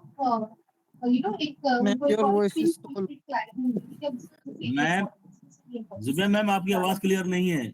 उन लोगों को ज्यादा बेनिफिट मिलेगा, बट जो फ्रेशर है तो don't feel disheartened. Everybody was at your stage at some point in time, and you all have to study like by yourself. Self study आपको नहीं करना पड़ेगा, but अभी several things are listed out for you. These are the list of topics for you. तो इन चीजों का आपको notes भी ready वॉइस क्लियर नहीं है So instead of discussing how to do, ma'am आपकी वॉइस ब्रेक हो रही है So your details will be shared. Don't worry, and start. So don't feel too much.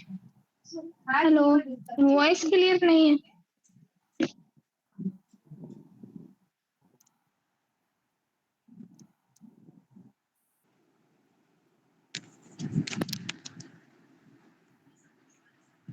Ma'am, your voice is breaking. We are not able to hear you clearly.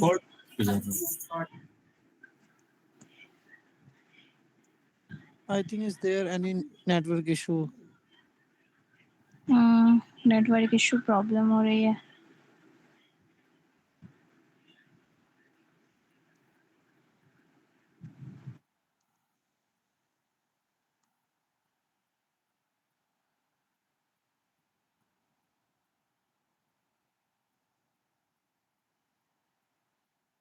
Just wait for a minute. Just wait for a minute.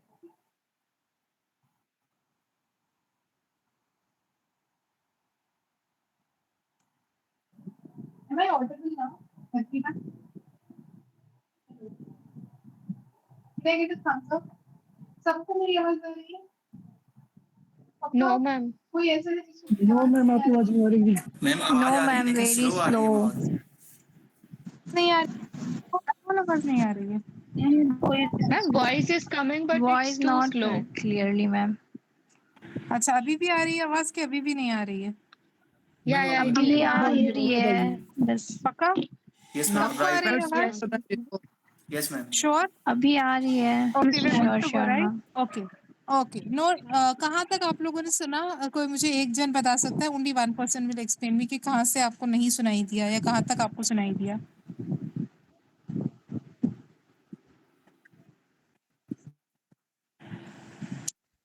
एक minute आप लोगों ने ये बात सुनी कि ये list of 23 topics पढ़ना है ये सब आपने सुना जी Yes, ma'am. Capital market भी हो गया।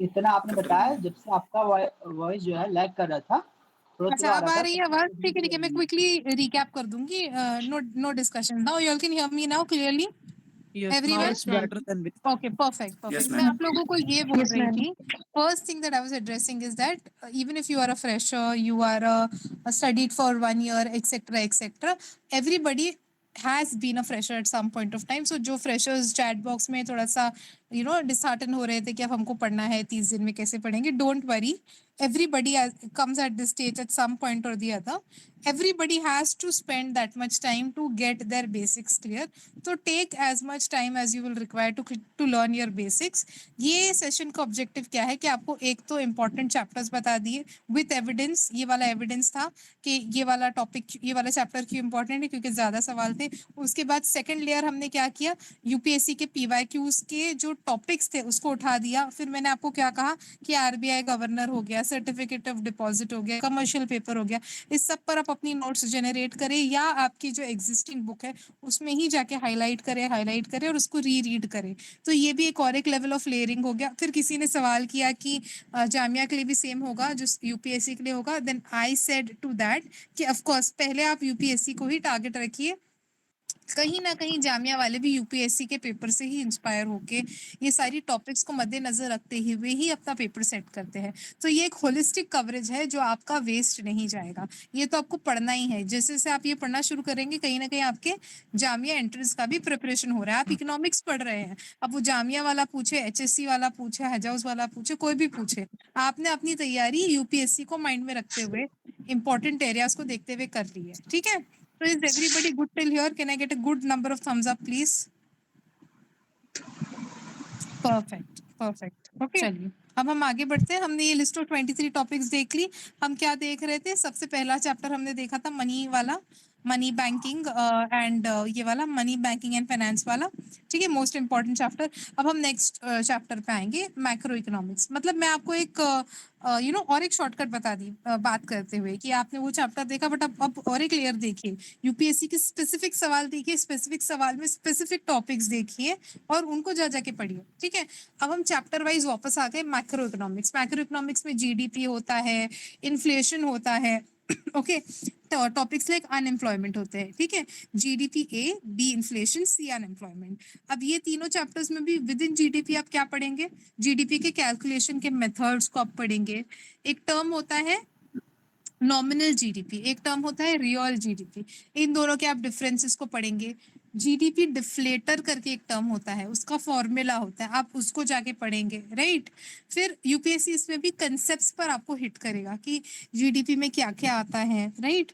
जीडीपी डिफ्लेटर के ऊपर उन्होंने एक रिसेंट ईयर में क्वेश्चन पूछा था, उसमें क्या आता है क्या नहीं। अब अगेन मैं आपको ये क्विकली इतने 1 आवर में I won't be able to do justice explaining each of it to you, but you have to go and study it, okay। next आ जाइए इन्फ्लेशन पर। इन्फ्लेशन का बेसिक माना ये होता है कि महंगाई, की चीजें कितनी महंगी हो गई है। मतलब अब अगर चीजों का दाम बढ़ जाता है, कल जो है एप्पल्स 100 रुपए के थे, आज एप्पल्स हो गए 110 के। क्यों हुए? क्योंकि इन्फ्लेशन बढ़ गया, 110% इसके ऊपर सीधी सी बात है इन्फ्लेशन हुआ है।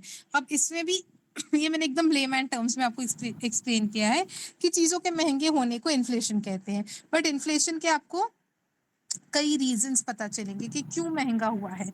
डिमांड बढ़ने की वजह से महंगा हुआ है या कॉस्ट रॉ मटेरियल महंगा होने की वजह से महंगा हुआ है। तो इसी को हम कहते हैं demand pull versus cost push inflation. Quickly मैं आपको ये समझा देती हूँ, जैसे कि फॉर एग्जाम्पल कई बार कोई चीज़ों की डिमांड बहुत ज़्यादा बढ़ जाती है। अगर आपके पास बहुत ही सिंपल, मैं आपको ये डेफिनेशन एक्सप्लेन कर रही हूँ इसलिए कि आप थोड़ा सा विद इन द लेक्चर है, आप जोन आउट ना हो जाए, स्पेशली फ्रेशर्स।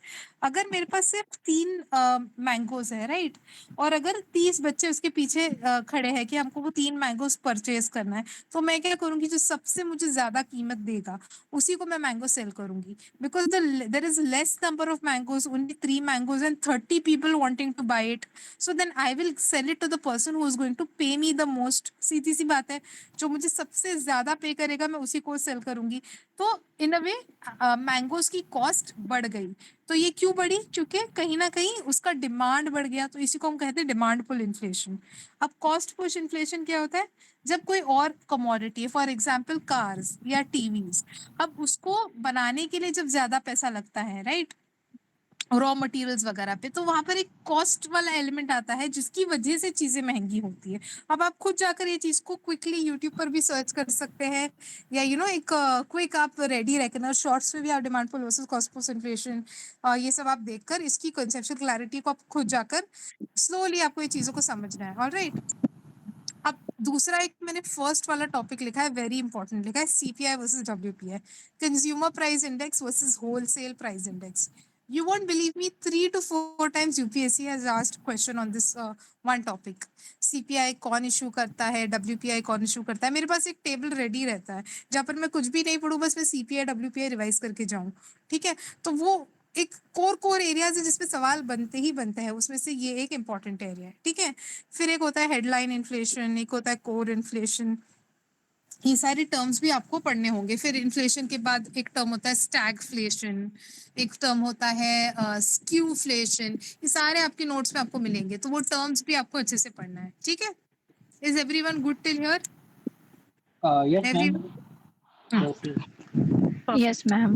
परफेक्ट। अब आप इधर कहानी रुकेगी नहीं, आपको इन्फ्लेशन को लिंक करना है दूसरे टॉपिक्स के साथ भी। अगर कोई बच्चा एकदम फ्रेशर है, सोचेगा कि नहीं मैं बस इन्फ्लेशन पढ़ के एक ही चैप्टर पढ़ के चले गया, तो ऐसे नहीं चलेगा। मैंने स्टार्टिंग में ही बताया था कि इकोनॉमिक्स में पूरे कंसेप्ट्स इंपॉर्टेंट है, क्योंकि ऊपर भी हमने एक जगह देखा था, रिपो रेट को उन्होंने इन्फ्लेशन से लिंक कर दिया था। Look at this master this chain, ये लिखा है रिपो बढ़ेगा तो loans costly, then demand come, then inflation.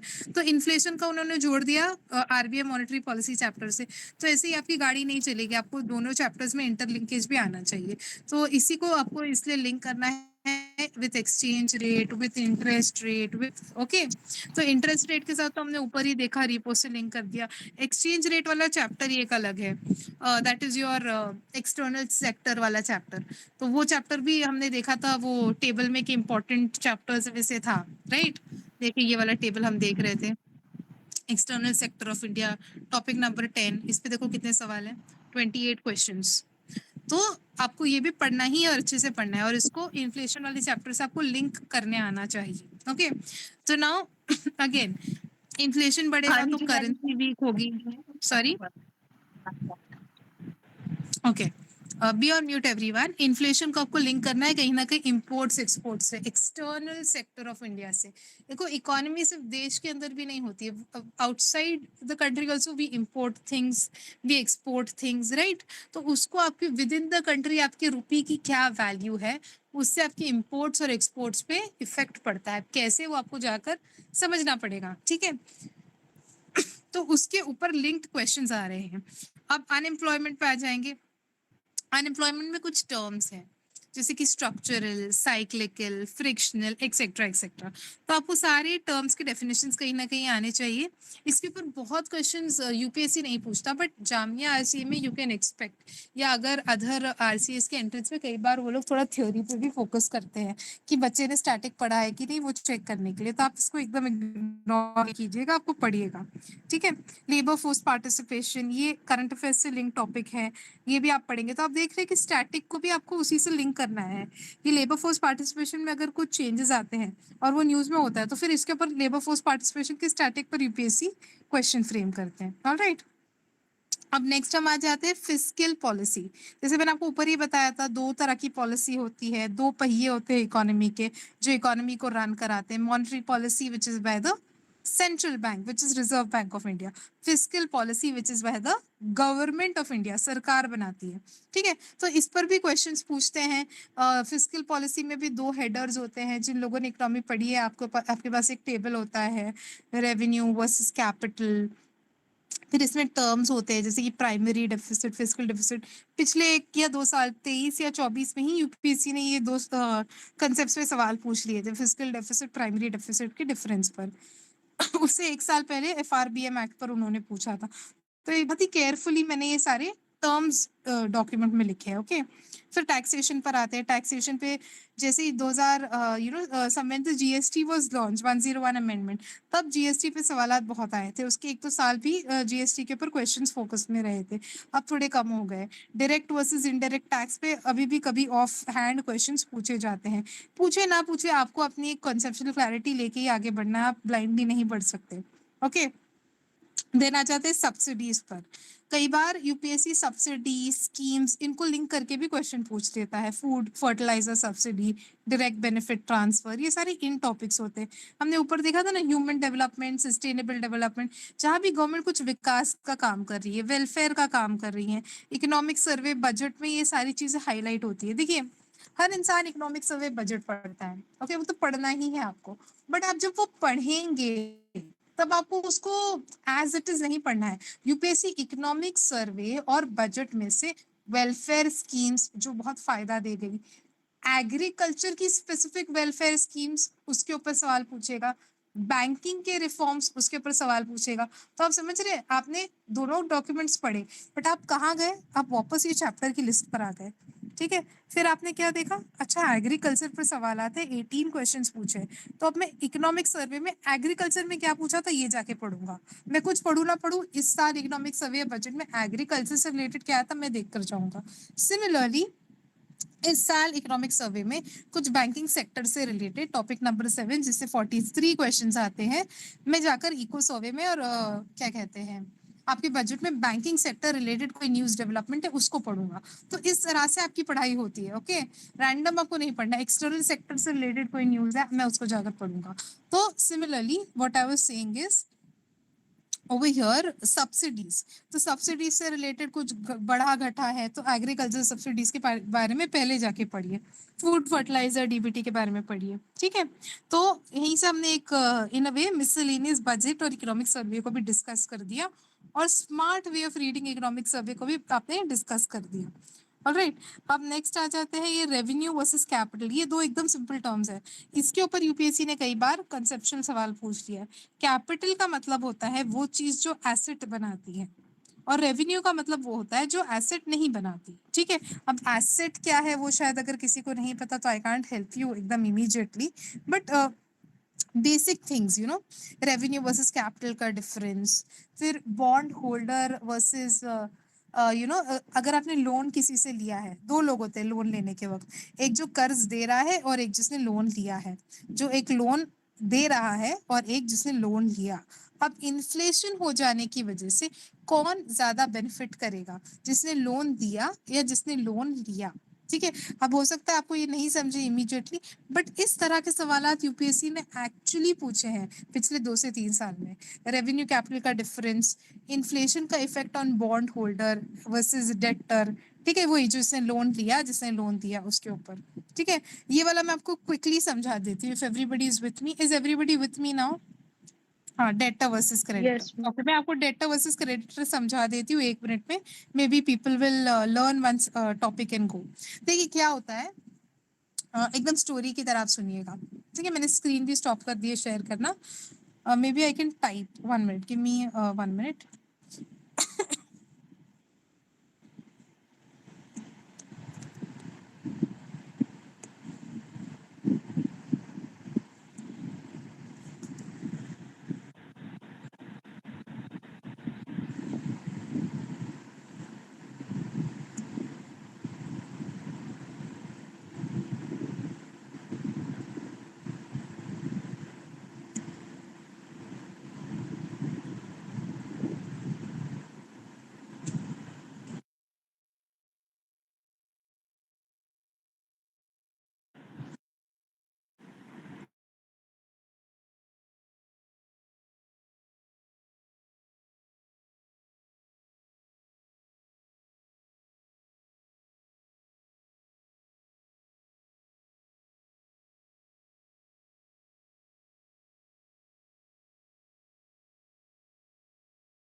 Okay guys, can you all, I am going to play one video, आप लोग देखिएगा उसको। ठीक है, I have only made this video and let me know if you can hear, it's from YouTube.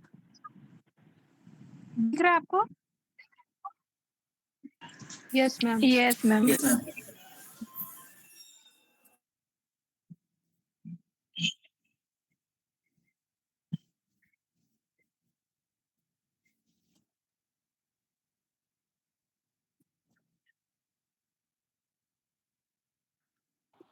आवाज नहीं आ रही ma'am. Can everybody here it? सबको सुनाई दे रहा है, दिखाई दे रहा है, राइट? अच्छा, No, ऑडियो ma'am. नहीं आ रहा है। Oh no, हमें तो no, ऑडियो Audio नहीं आ नहीं रही आ रही, मैम। मैम। ठीक है, डोंट वरी। अब मैं आपको ये शॉर्ट्स का ना लिंक भेज दूंगी चैट बॉक्स में। ओके ठीक ओके, है, थैंक यू आप मैम। लोग इसको अभी नहीं देखेंगे, थोड़ी देर से देखेंगे। बट मेरा बोलने का मतलब ये है कि बस ऐसे ही आप अगर एक आधे 2 शॉर्ट्स देख लिए तो आपको ये सारे जो डेटर वर्सेस क्रेडिटर वाले डाउट है कि इन्फ्लेशन से कौन बेनिफिट होगा कौन नहीं बेनिफिट होगा, आपको क्लियर हो जाएंगे। तो I will not explain it now, आप जाके इसको देख ही लीजिएगा फिर। ठीक है, तो मैं बस यही कह रही थी कि आपको सिंपल सिंपल एक कंसेप्ट के ऊपर यूपीएससी एक पीवाईक्यू बना रहा है, और एक पीवाईक्यू मतलब 2 मार्क्स अपने जेब में। तो आप इसको अच्छी तरीके से समझ कर get that conceptual clarity. So quick recap, don't get distracted and watch that shorts now, watch it later. Quick recap देखेंगे हमने क्या देखा अब तक का। फर्स्ट हमने ये वाला मनी बैंकिंग एंड फाइनेंस वाला चैप्टर देखा, सेकंड हमने मैक्रो इकोनॉमिक्स देखा, थर्ड हम फिस्कल पॉलिसी देख रहे थे। ये 3 टॉपिक्स हो गए। अब हम एक्सटर्नल सेक्टर के बारे में देखेंगे। देखिए ये भी एक बहुत ही इंपॉर्टेंट चैप्टर है, बैलेंस ऑफ पेमेंट। इसमें भी current account versus capital account, depreciation क्या होता है, डीवैल्यूएशन क्या होता है, एक ये कंसेप्ट है नीर वर्सेस रीड। अब ये बहुत इंपॉर्टेंट कंसेप्ट है, इसका भी मैं अगर मौका मिलेगा तो I share a shorts with you. इसके ऊपर भी यूपीएससी ने क्वेश्चन पूछा था नीर वर्सेस रीड के ऊपर। Okay, so again these I can't explain you on the call, you have to go and wherever I can find some good resources I'll share that also, आपको ये जाके पढ़ना होगा। अब करेंसी डेप्रिसिएशन को again जैसे मैंने आपको कहा सिंपल, आपको डिवैल्यूएशन क्या होता है, वैल्यू कम हो गई, उसका वर्ड का मतलब ये डिवैल्यू, वैल्यू कम हो जाना। तो ये आपका एरिया ऑफ फोकस नहीं है। आपका एरिया ऑफ फोकस क्या है? आपका एरिया ऑफ फोकस है बेसिकली दिस कि डिवैल्यूएशन से इंपोर्ट्स एंड एक्सपोर्ट्स पे क्या इफेक्ट हो रहा है, राइट? उससे डिप्रिसिएशन वर्सेस डिप्रिसिएशन से क्या आपके इम्पैक्ट ऑन इकोनॉमी हो रहे हैं, एक्सपोर्ट इम्पोर्ट पर, इन्फ्लेशन पर, ये सारे आपको लॉजिक्स और ये सारे आपको एक लिंकेज के साथ पैटर्न्स पता होने चाहिए। अब नेक्स्ट हम आ जाते हैं एग्रीकल्चर और इंडस्ट्री पर। ये क्या है, ये आपके पिलर्स ऑफ इकोनॉमी है। Ma'am, screen is not visible. 1 minute।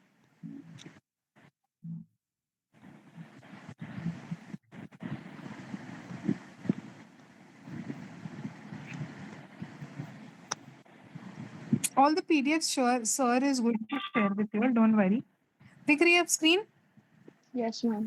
Yes, ठीक है। ma'am. एग्रीकल्चर इंडस्ट्री, एग्रीकल्चर में ऊपर भी देखिए एग्रीकल्चर कितना इंपॉर्टेंट है। उसमें भी ये एक MSP करके एक टॉपिक है, मिनिमम सपोर्ट प्राइस। अब इसके अंदर कितने क्रॉप्स आते हैं, सम 23 ऑड क्रॉप्स, वो सारे क्रॉप्स के नाम आपको पता होने चाहिए। एग्रीकल्चरल ये जो एग्रीकल्चरल रिलेटेड रिफॉर्म्स होते हैं, जो मंडी रिफॉर्म्स होते हैं, एग्रीकल्चरल मार्केट रिलेटेड रिफॉर्म्स होते हैं, फूड प्रोसेसिंग ये मेंस के लिए इंपॉर्टेंट टॉपिक है, बट कई बार इससे रिलेटेड डेवलपमेंट प्रीलिम्स में भी पूछ लेता है। सेक्टर्स, इंडस्ट्री के कुछ सेक्टर्स जैसे कि स्मॉल मीडियम स्मॉल एंटरप्राइजेस, इसके ऊपर क्वेश्चंस आ जाते हैं। Small and medium enterprises, FDI versus FII, ये भी बहुत इंपॉर्टेंट है। जैसे मैंने ऊपर एक लिखा था WPI वर्सेस CPI, इसका एक टेबल तैयार होना चाहिए। वैसे ही आपके आंखों के सामने FDI वर्सेस FPI का एक टेबल तैयार होना चाहिए। वैसे ही आपके सामने ये वाला जो मैंने कहा था asset versus revenue, sorry asset, ये जो ऊपर हम लोग देख रहे थे revenue versus capital asset creation, ये सारे आपको कॉन्सेप्ट्स ना आपके फिंगर टिप्स पे होने चाहिए। तो ये आपको रेडी रखना है। MSME के 23 क्रॉप्स, ये आपको पता होना चाहिए। प्रोडक्शन लिंक्ड इंसेंटिव स्कीम, ये एक रिसेंटली न्यूज में भी थी और आपके स्टैटिक का भी पार्ट है, ये आपको पता होना चाहिए। तो PYQs are generally on schemes and on certain policy. अब मैंने आपको शॉर्टकट बताया कि बजट में एंड इकोनॉमिक सर्वे में जो भी एग्रीकल्चर रिलेटेड है पहले जाके पढ़ लेना, ठीक है। और जो भी बैंकिंग रिलेटेड रिफॉर्म्स है उसको पढ़ लेना, एक्सटर्नल सेक्टर रिलेटेड है उसको पढ़ लेना, ओके। अब नेक्स्ट आप आ जाइए इंफ्रास्ट्रक्चर पे।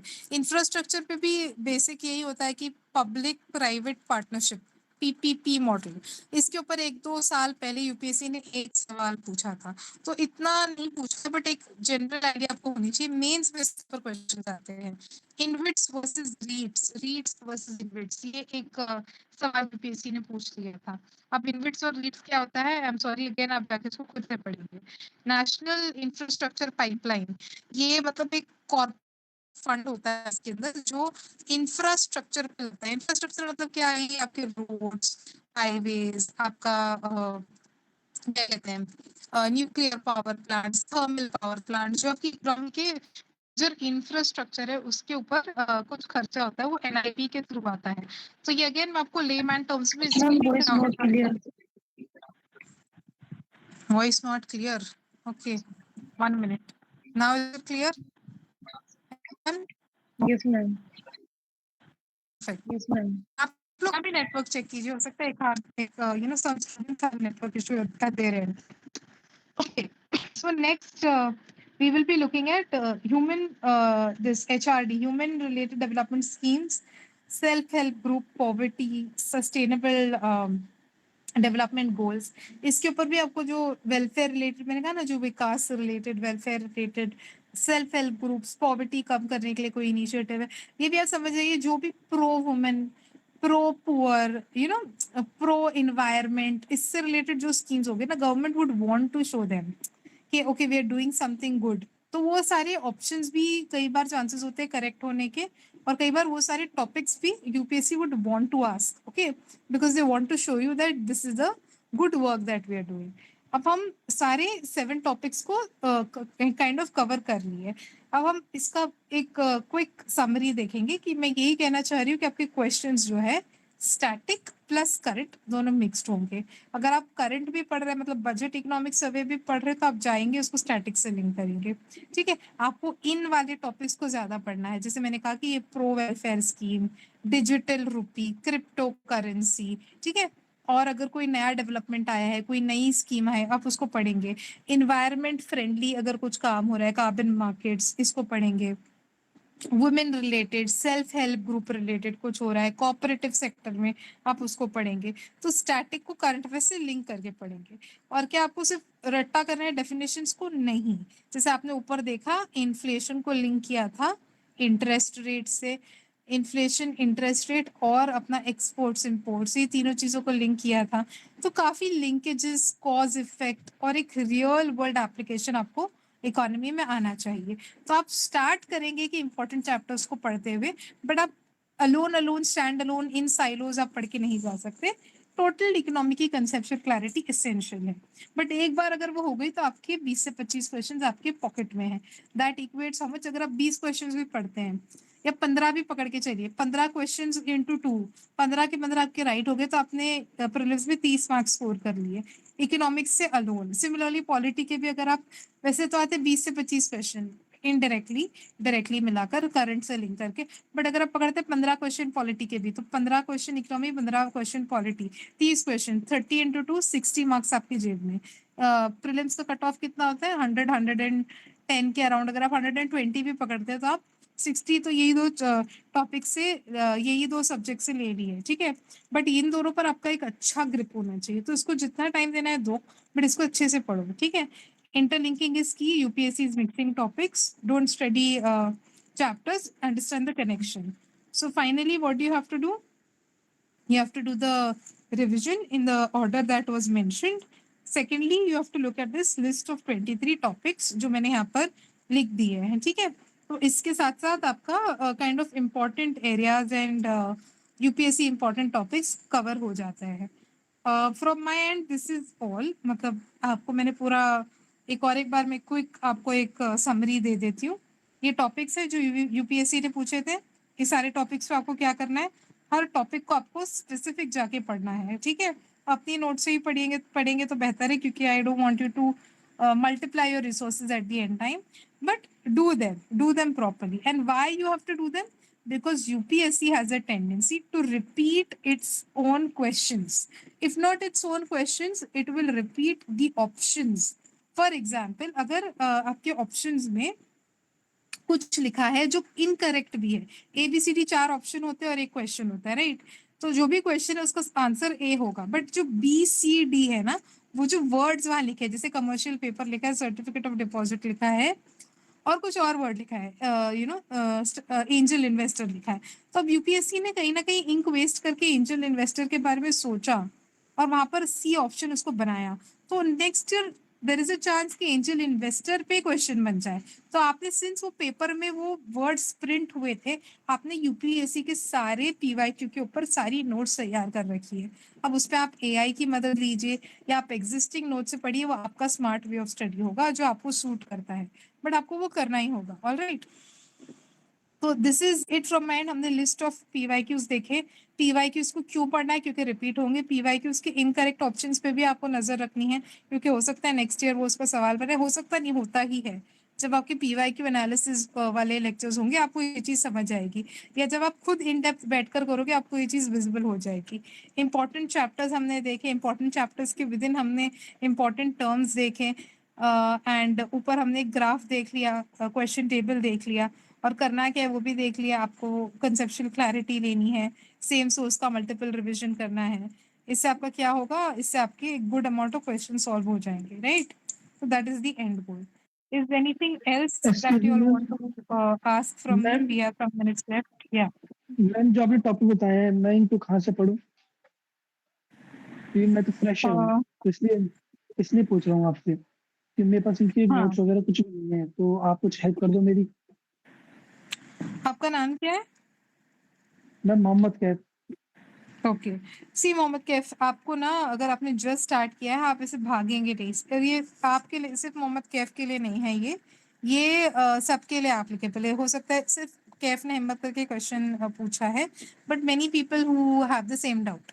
सबसे पहले आप ना फिक्स कीजिए कैफ कि आप यहाँ से आगे अब अगले 1 साल तक तो आप प्रिपरेशन में रहेंगे, 6 मंथ्स और 2 मंथ्स।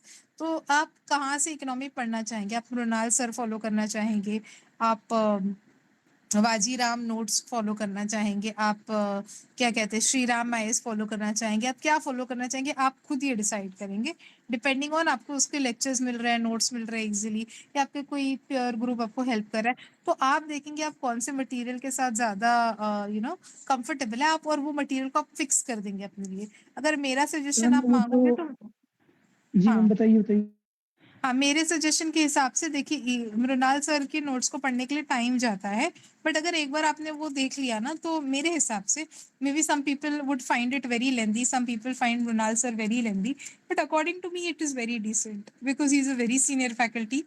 और कई बार टेलीग्राम वगैरह पे भी उनके नोट्स लेक्चर्स मिल जाते हैं, तो अकॉर्डिंग टू मी अगर आपने एक बार वो भी कर लिया तो पीवाईक्यू उसको लिंक करके पढ़ाते हैं और बहुत ही सिंपल तरीके से एक्सप्लेन कर देते हैं, तो मेरे हिसाब से वो काफ़ी होगा अकॉर्डिंग टू मी। अगर आप जीरो है इकोनॉमिक्स में और आपको समझना है जीरो से, तो according to me it is good.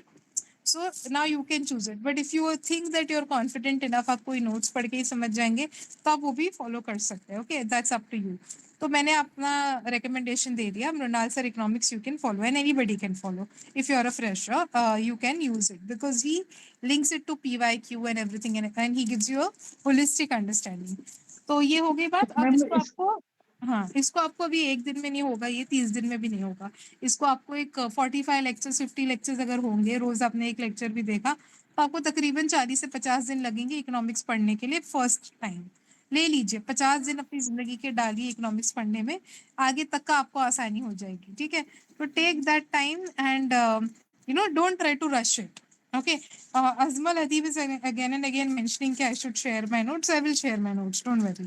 मैं मेरा मैम सारा मैं आपके साथ हाँ यस मैम, मेरा क्वेश्चन मैम मैम ये था कि इस साल मुझे यूपीएससी देने की प्रायोरिटी नहीं है, इस साल मैं नहीं दूंगा। मेरी प्रायोरिटी इस बार मतलब जामिया आरसीए क्लियर करने की है। तो हाँ। जो प्रायोरिटी आपने बताए हैं टॉपिक्स, तो वो जामिया आरसी के लिए भी प्रायोरिटी मतलब टॉपिक्स रहेंगे, वो भी यहीं से टॉपिक पूछती है ना?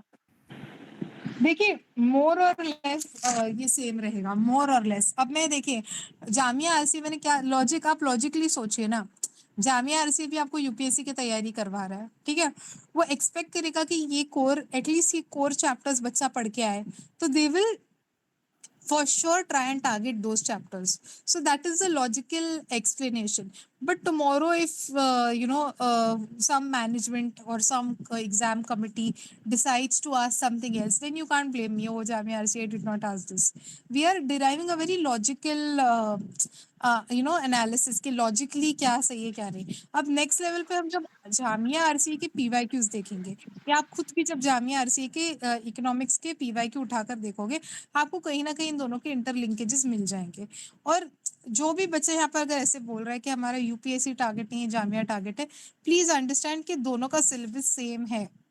जो सिलेबस यूपीएससी का है वही सिलेबस जामिया आरसीए का है, तो आप इन दोनों को अलग नहीं समझ सकते, ये दोनों सेम है। लाइक ये दोनों के लिए आपको सेम बुक्स और सेम सब्जेक्ट्स ही पढ़ने होंगे। तो ऐसा नहीं होगा कि अगर आपने 50% इकोनॉमिक्स पढ़ा तो आपका जामिया आरसी क्लियर हो जाएगा, नहीं, आपको इकोनॉमिक्स आना चाहिए पूरा। मैम मुझे कुछ पूछना है। एक्सक्यूज मैम ये पूछना है जो गोना सर मैम मैंने अभी तक इकोनॉमिक्स पढ़ना शुरू नहीं किया, मेरा अनअकैडमी पर सब। हाँ मैं सानिया बात कर रही हूँ। हाँ बोलिए सानिया। मैम मैंने अभी तक इकोनॉमिक पढ़ना शुरू नहीं किया, और मैंने अभी प्रिपरेशन जस्ट स्टार्ट की, और मैंने अनअकैडमी से सब्सक्रिप्शन लिया। उस पे एक सर है मधुकर सर, उनका इकोनॉमिक मुझे मतलब समझ में आता, पर उनका 2 साल पहले का इकोनॉमिक का कोर्स है। मैं बोल सकती हूँ कि उनका कोर्स उसमें ज्यादा चेंजेस तो नहीं आएंगे ना, बस मतलब करंट अफेयर का ही चेंज आएंगे ना? हाँ देखिए इकोनॉमी एक ऐसा सब्जेक्ट है जिसमें चेंजेस नहीं आते। अगर आप 5 साल पहले वाला भी अगर कोई लेक्चर देख रही हैं तो उसमें कुछ फर्क नहीं पड़ेगा, बिकॉज वो ही रहेगा, इन्फ्लेशन ही रहेगा। ऑफ कोर्स आपको उसको खुद से करंट अफेयर्स 1-1.5 साल का पढ़ना होगा, और जैसे ही आपका एक कंसेप्चुअल क्लैरिटी आ गई, आपको एक्टिवली पढ़ना होगा और आपको करंट अफेयर्स को खुद इंटीग्रेट करना होगा, बट ऐसे कुछ मेजर चेंज नहीं आएगा। And I have said Runal sir, that doesn't mean some other teacher is bad और some other notes is bad. I just give a recommendation, so you can refer your same notes जो आपने पहले से पढ़ा उसी को पढ़िए। अगर आपको नहीं समझ आ रहा तो दिक्कत शायद आपके समझने में भी हो सकती है। आप यूट्यूब के एक आधे 2 शॉर्ट्स देखकर आपकी सेम रिसोर्स को रेफर कीजिए। Don't at the last minute multiply your resources, stick to what material you have. Okay, So one more thing, एक सेकंड तनवीर बोल रहा हूँ, आप तो सुन लीजिए एक बात, 1 मिनट के लिए 1 मिनट लूंगा। जितने भी बच्चे नोट्स के लिए बात कर रहे हैं, आप सभी की इसी प्रॉब्लम के लिए हम लोगों ने 8 से 9 महीने मेहनत की है किताब बनाने के लिए। हमने जो बुक लिखी है ना, मैम ने जो भी इम्पोर्टेंट टॉपिक बताए हैं इकोनॉमिक्स के, तकरीबन 70-80% उसमें मटेरियल है। हमारी बुक इसी स्पेसिफिक कॉज के लिए बनाई गई है कि ready to read and go for exam. Within 15 days 20 days आप उसको रफली देख सकते हो। ब्रॉडली अगर आपको करना है यूपीएससी को टारगेट करने के लिए, तो फिर उस प्रोसेस में आपको जाना है। और अल्टीमेट हमारा गोल यूपीएससी है, जामिया आरसीए नहीं। But for Jamia RCA ma'am ने जो टॉपिक बताई है उसको आप देखिए। रिसोर्सेज की दिक्कत है, जिन बच्चों के पास बुक है उसको रेफर करो। मैं ये नहीं कह रहा हूँ कि बुक आप खरीदिए, इन टॉपिक को आप नोट्स के जरिए कवर कर सकते हैं। अगर आपको मटेरियल में दिक्कत हो रही है तो फिर हम आपको बुक्स देंगे, अदरवाइज आप किसी भी सोर्स से निकाल के उस मटेरियल को पढ़िए जिसको मैम ने कवर किया है।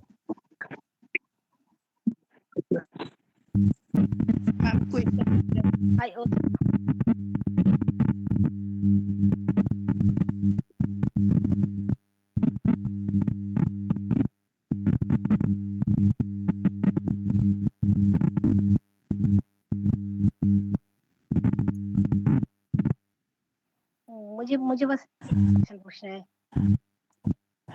हेलो, ओके देन आज का सेशन यही पे क्लोज करते हैं, और कल मैम आप लोगों को टाइम टेबल दिया गया, शेड्यूल दिया गया, उसके हिसाब से कल फिर आप तैयार रहिएगा। Sir, I want to ask a question. हाँ पूछिए।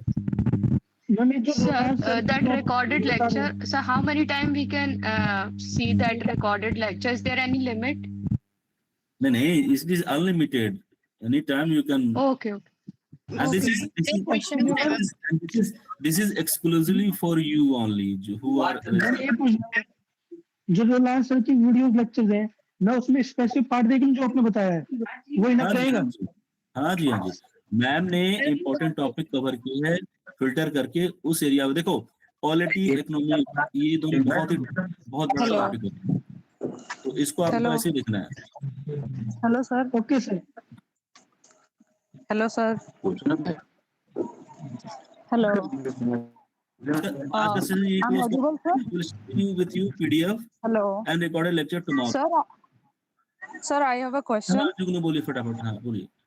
सर मेरा क्वेश्चन ये था कि जैसे नेक्स्ट जीएस का जो सेशन है वो एक कल है और एक 29 अप्रैल को है, तो क्या हमें ऐसे और ये पॉलिटी, इकोनॉमी, तीनों चीजों को एक ही साथ कंबाइन करके मैनेज करना पड़ेगा? नहीं समझ नहीं आया। और सर जैसे मैं ये कह रही हूँ कि नेक्स्ट जो जीएस का सेशन है वो एक कल है और एक 29 अप्रैल को है, तो क्या हमें तीनों ऐसे भी है सर, बीच में ऐसे का भी सेशन है, तो क्या हमें तीनों चीजों को एक साथ लेकर के कंबाइन करके चलना पड़ेगा? क्योंकि सर मेरा इस बार प्रीलिम्स भी है तो मुझे थोड़ी सी प्रॉब्लम होगी। नहीं, आप क्या चाह रहे हैं कि ऐसे जो जनरल स्टडी सबको एक साथ मतलब एक 5 दिन में मतलब लगातार कर दूं, या फिर कैसे आप करना चाह रहे हैं? नहीं सर, मेरा कोई स्पेसिफिक डिमांड नहीं है सर, और वो थोड़ा टाइम मैनेजमेंट का इशू होगा। देखिए आप प्री दे रही है ना, तो आपके लिए बेस्ट है ये। अब मैम ने जो टॉपिक बताई है ना, वो तो मैं समझ रही हूँ सर। हाँ। वो तो मैं बिल्कुल समझ रही हूँ सर कि मैम ने जो भी चीजें सवाल मैं डिस्कस समझ की। नहीं पा रहा हूँ एक्चुअली। सर मैं बताऊं ये क्या कहना चाह रहे हैं? हाँ। सर ये कहना चाह रहे हैं कि जैसे हमारे पास जीएस है, एसए है और एक हमारे पास सीसेट है, तो इसकी जो हमारी तीनों क्लासेस होंगी। लेकिन सर जैसे आपने आज एक क्लास ली, अब एक अगली जो क्लास है वो नेक्स्ट वीक में है, तो सर ये पूछना चाह रहे हैं कि तीनों क्लासेस जो है मतलब हमें साथ में लेके चलनी पड़ेंगी या अलग अलग लेके चलनी पड़ेंगे? जैसे अब इतना गैप है ना सर, तो उसको किस तरह मेंटेन करें? इनको टाइम मैनेजमेंट का इशू आ रहा है ना सर। मैं हेलो सर। नहीं तो उस गैप में आप पढ़ाई करेंगे और क्या, और आपको ऐसे चलेंगे बीच में? सर नहीं, कैसे नहीं पूछना चाह रहे हैं कि तीनों सब्जेक्ट हम एक साथ लेके चलेंगे या मतलब ऐसे कि बीच बीच में से जैसे आपने स्केड्यूल दे रखा है उसके हिसाब से हाँ करें? हाँ हाँ, साथ में लेके चलना पड़ेगा आपको। ठीक है ऐसे तो नॉर्मली शुरू के 5 ऐसे के जो सेशन हो गए ना, वो सिर्फ आपको समझाया जाएगा चीजों को। 5 दिन के बाद उसके बाद आपको लिखने के लिए दिया जाएगा, आप लिख के देंगे, हर एक बच्चे की इवेल्युएशन होगी आपके ऐसे की। फिर उसके बाद जब नेक्स्ट टारगेट दिया जाएगा, उसके एक दिन पहले आपको समझाया जाएगा कि आपने क्या क्या गलती की और आपको कैसे कैसे चीजें ठीक की। फिर नेक्स्ट टारगेट। तो फर्स्ट 5 डेज जो है ना ऐसे का, वो आपको सिर्फ अंडरस्टैंडिंग के लिए, तो जीएस को उस टाइम आप कवर कर सकते हैं। जी सर, मैं सर, समझ गई अब। सर यही मेरा डाउट था कि मतलब सर, मेरा ऐसे क्वेश्चन जैसे अगर हम अभी सेशन एक बात लेते हैं, बताइए, आप लोग आज का सेशन कैसा रहा आपको? आप लोगों ने क्या सीखा, क्या आज समझा? का सेशन बहुत ही अमेजिंग रहा सर, बहुत ही क्योंकि हेल्पफुल रहा। देखो हम आपको 100 क्वेश्चन इकोनॉमिक्स के दे दें और बोल दें कि भाई इसी से आएगा, आप ले जाओ खुश, बहुत अच्छी बात। ऐसा नहीं होता है। हम आपको चीट नहीं कर सकते, ठीक है? और ये वनडे एग्जामिनेशन के लिए पढ़ा मत। ये Jamia RCs is equal to UPSC CSE prelims. So वो थॉट प्रोसेस आपको बना के रखना पड़ेगा। मैंने शुरू में ही कहा था, ओरिएंटेशन में कहा था कि जामिया आरसी बहाना है, आपको सिखाना बताना है, अल्लाह वासना तक पहुंचाना, ये हमारा पंच लाइन है, ठीक है? हाउएवर, ये हमारी जिम्मेदारी है कि आपकी जो भी प्रिपरेशन है वो अप टू द मार्क हो, जामिया आरसी आप क्रैक कर पाए, इसके लिए पूरी कोशिश हमारी रहेगी। इवन कि we will have 10 mock with answer and explanation everything. Excuse me sir, just all these things और उसको इम्प्लीमेंट करें। एक्सक्यूज मी सर सर, मेरा इसकी पीडीएफ मिल जाएगी क्या? एक बात पूछनी हाँ, मैं सर। मॉर्निंग में शोएब आपको शेयर कर देंगे PDF, and then you will get recorded lecture in Google drive exclusive for you who have registered for sir एक बात बोलनी है, क्या क्या बोल रहे हैं? एक्सक्यूज मी सर, सर मुझे ये पूछना था कि हेलो सर ये पूछना है सर, जो मैम ने टॉपिक बताया ना इम्पोर्टेंट टॉपिक, हाँ क्या हम थोड़ा थोड़ा मैम उनको टॉपिक पढ़ा सकती हैं हमारी क्लास में, ऑनलाइन क्लास में? नहीं, अभी तो टाइम नहीं है ना पढ़ाने का। तो कितना उसमें तो पढ़ोगे कुछ नोट्स इकोनॉमिक्स का? कितना पढ़ोगे? आपको एक महीने अगर पढ़ाएंगे भी तो मिनिमम टॉपिक, तो 2 महीने तो ऐसे कम से कम 2 से 3 महीने लगेंगे आपको सिर्फ इम्पोर्टेंट टॉपिक पढ़ाने में। एक्चुअली इकोनॉमिक्स ऐसा सब्जेक्ट भी है कि मैम कोशिश भी करेंगी तो नहीं हो पाएगा, और बहुत हाँ। इंटरप्रेट करना पड़ता है, क्योंकि पॉलिटी वगैरह में भी पॉसिबल है बट इकोनॉमिक्स में नहीं है। आप ऐसा करो ना, डू वन थिंग, आप यूट्यूब का इस्तेमाल करो, एज सिंपल एज दैट। सारी चीजें तो पढ़ेंगे। हाँ, सर मुझे भी तो टाइम लगेगा, इसलिए मैं कह रहा हूँ टाइम लगेगा, इसलिए कह रहा था मैं तो कि मैम हेल्प कर दे, मैम कुछ मैं ये जानना चाहता हूँ जामिया आरसी में प्रेजेंट होने वाली यस हाँ, रिकॉर्डिंग बंद कर दीजिए आप। Hello Tanveer sir. Sir question पूछ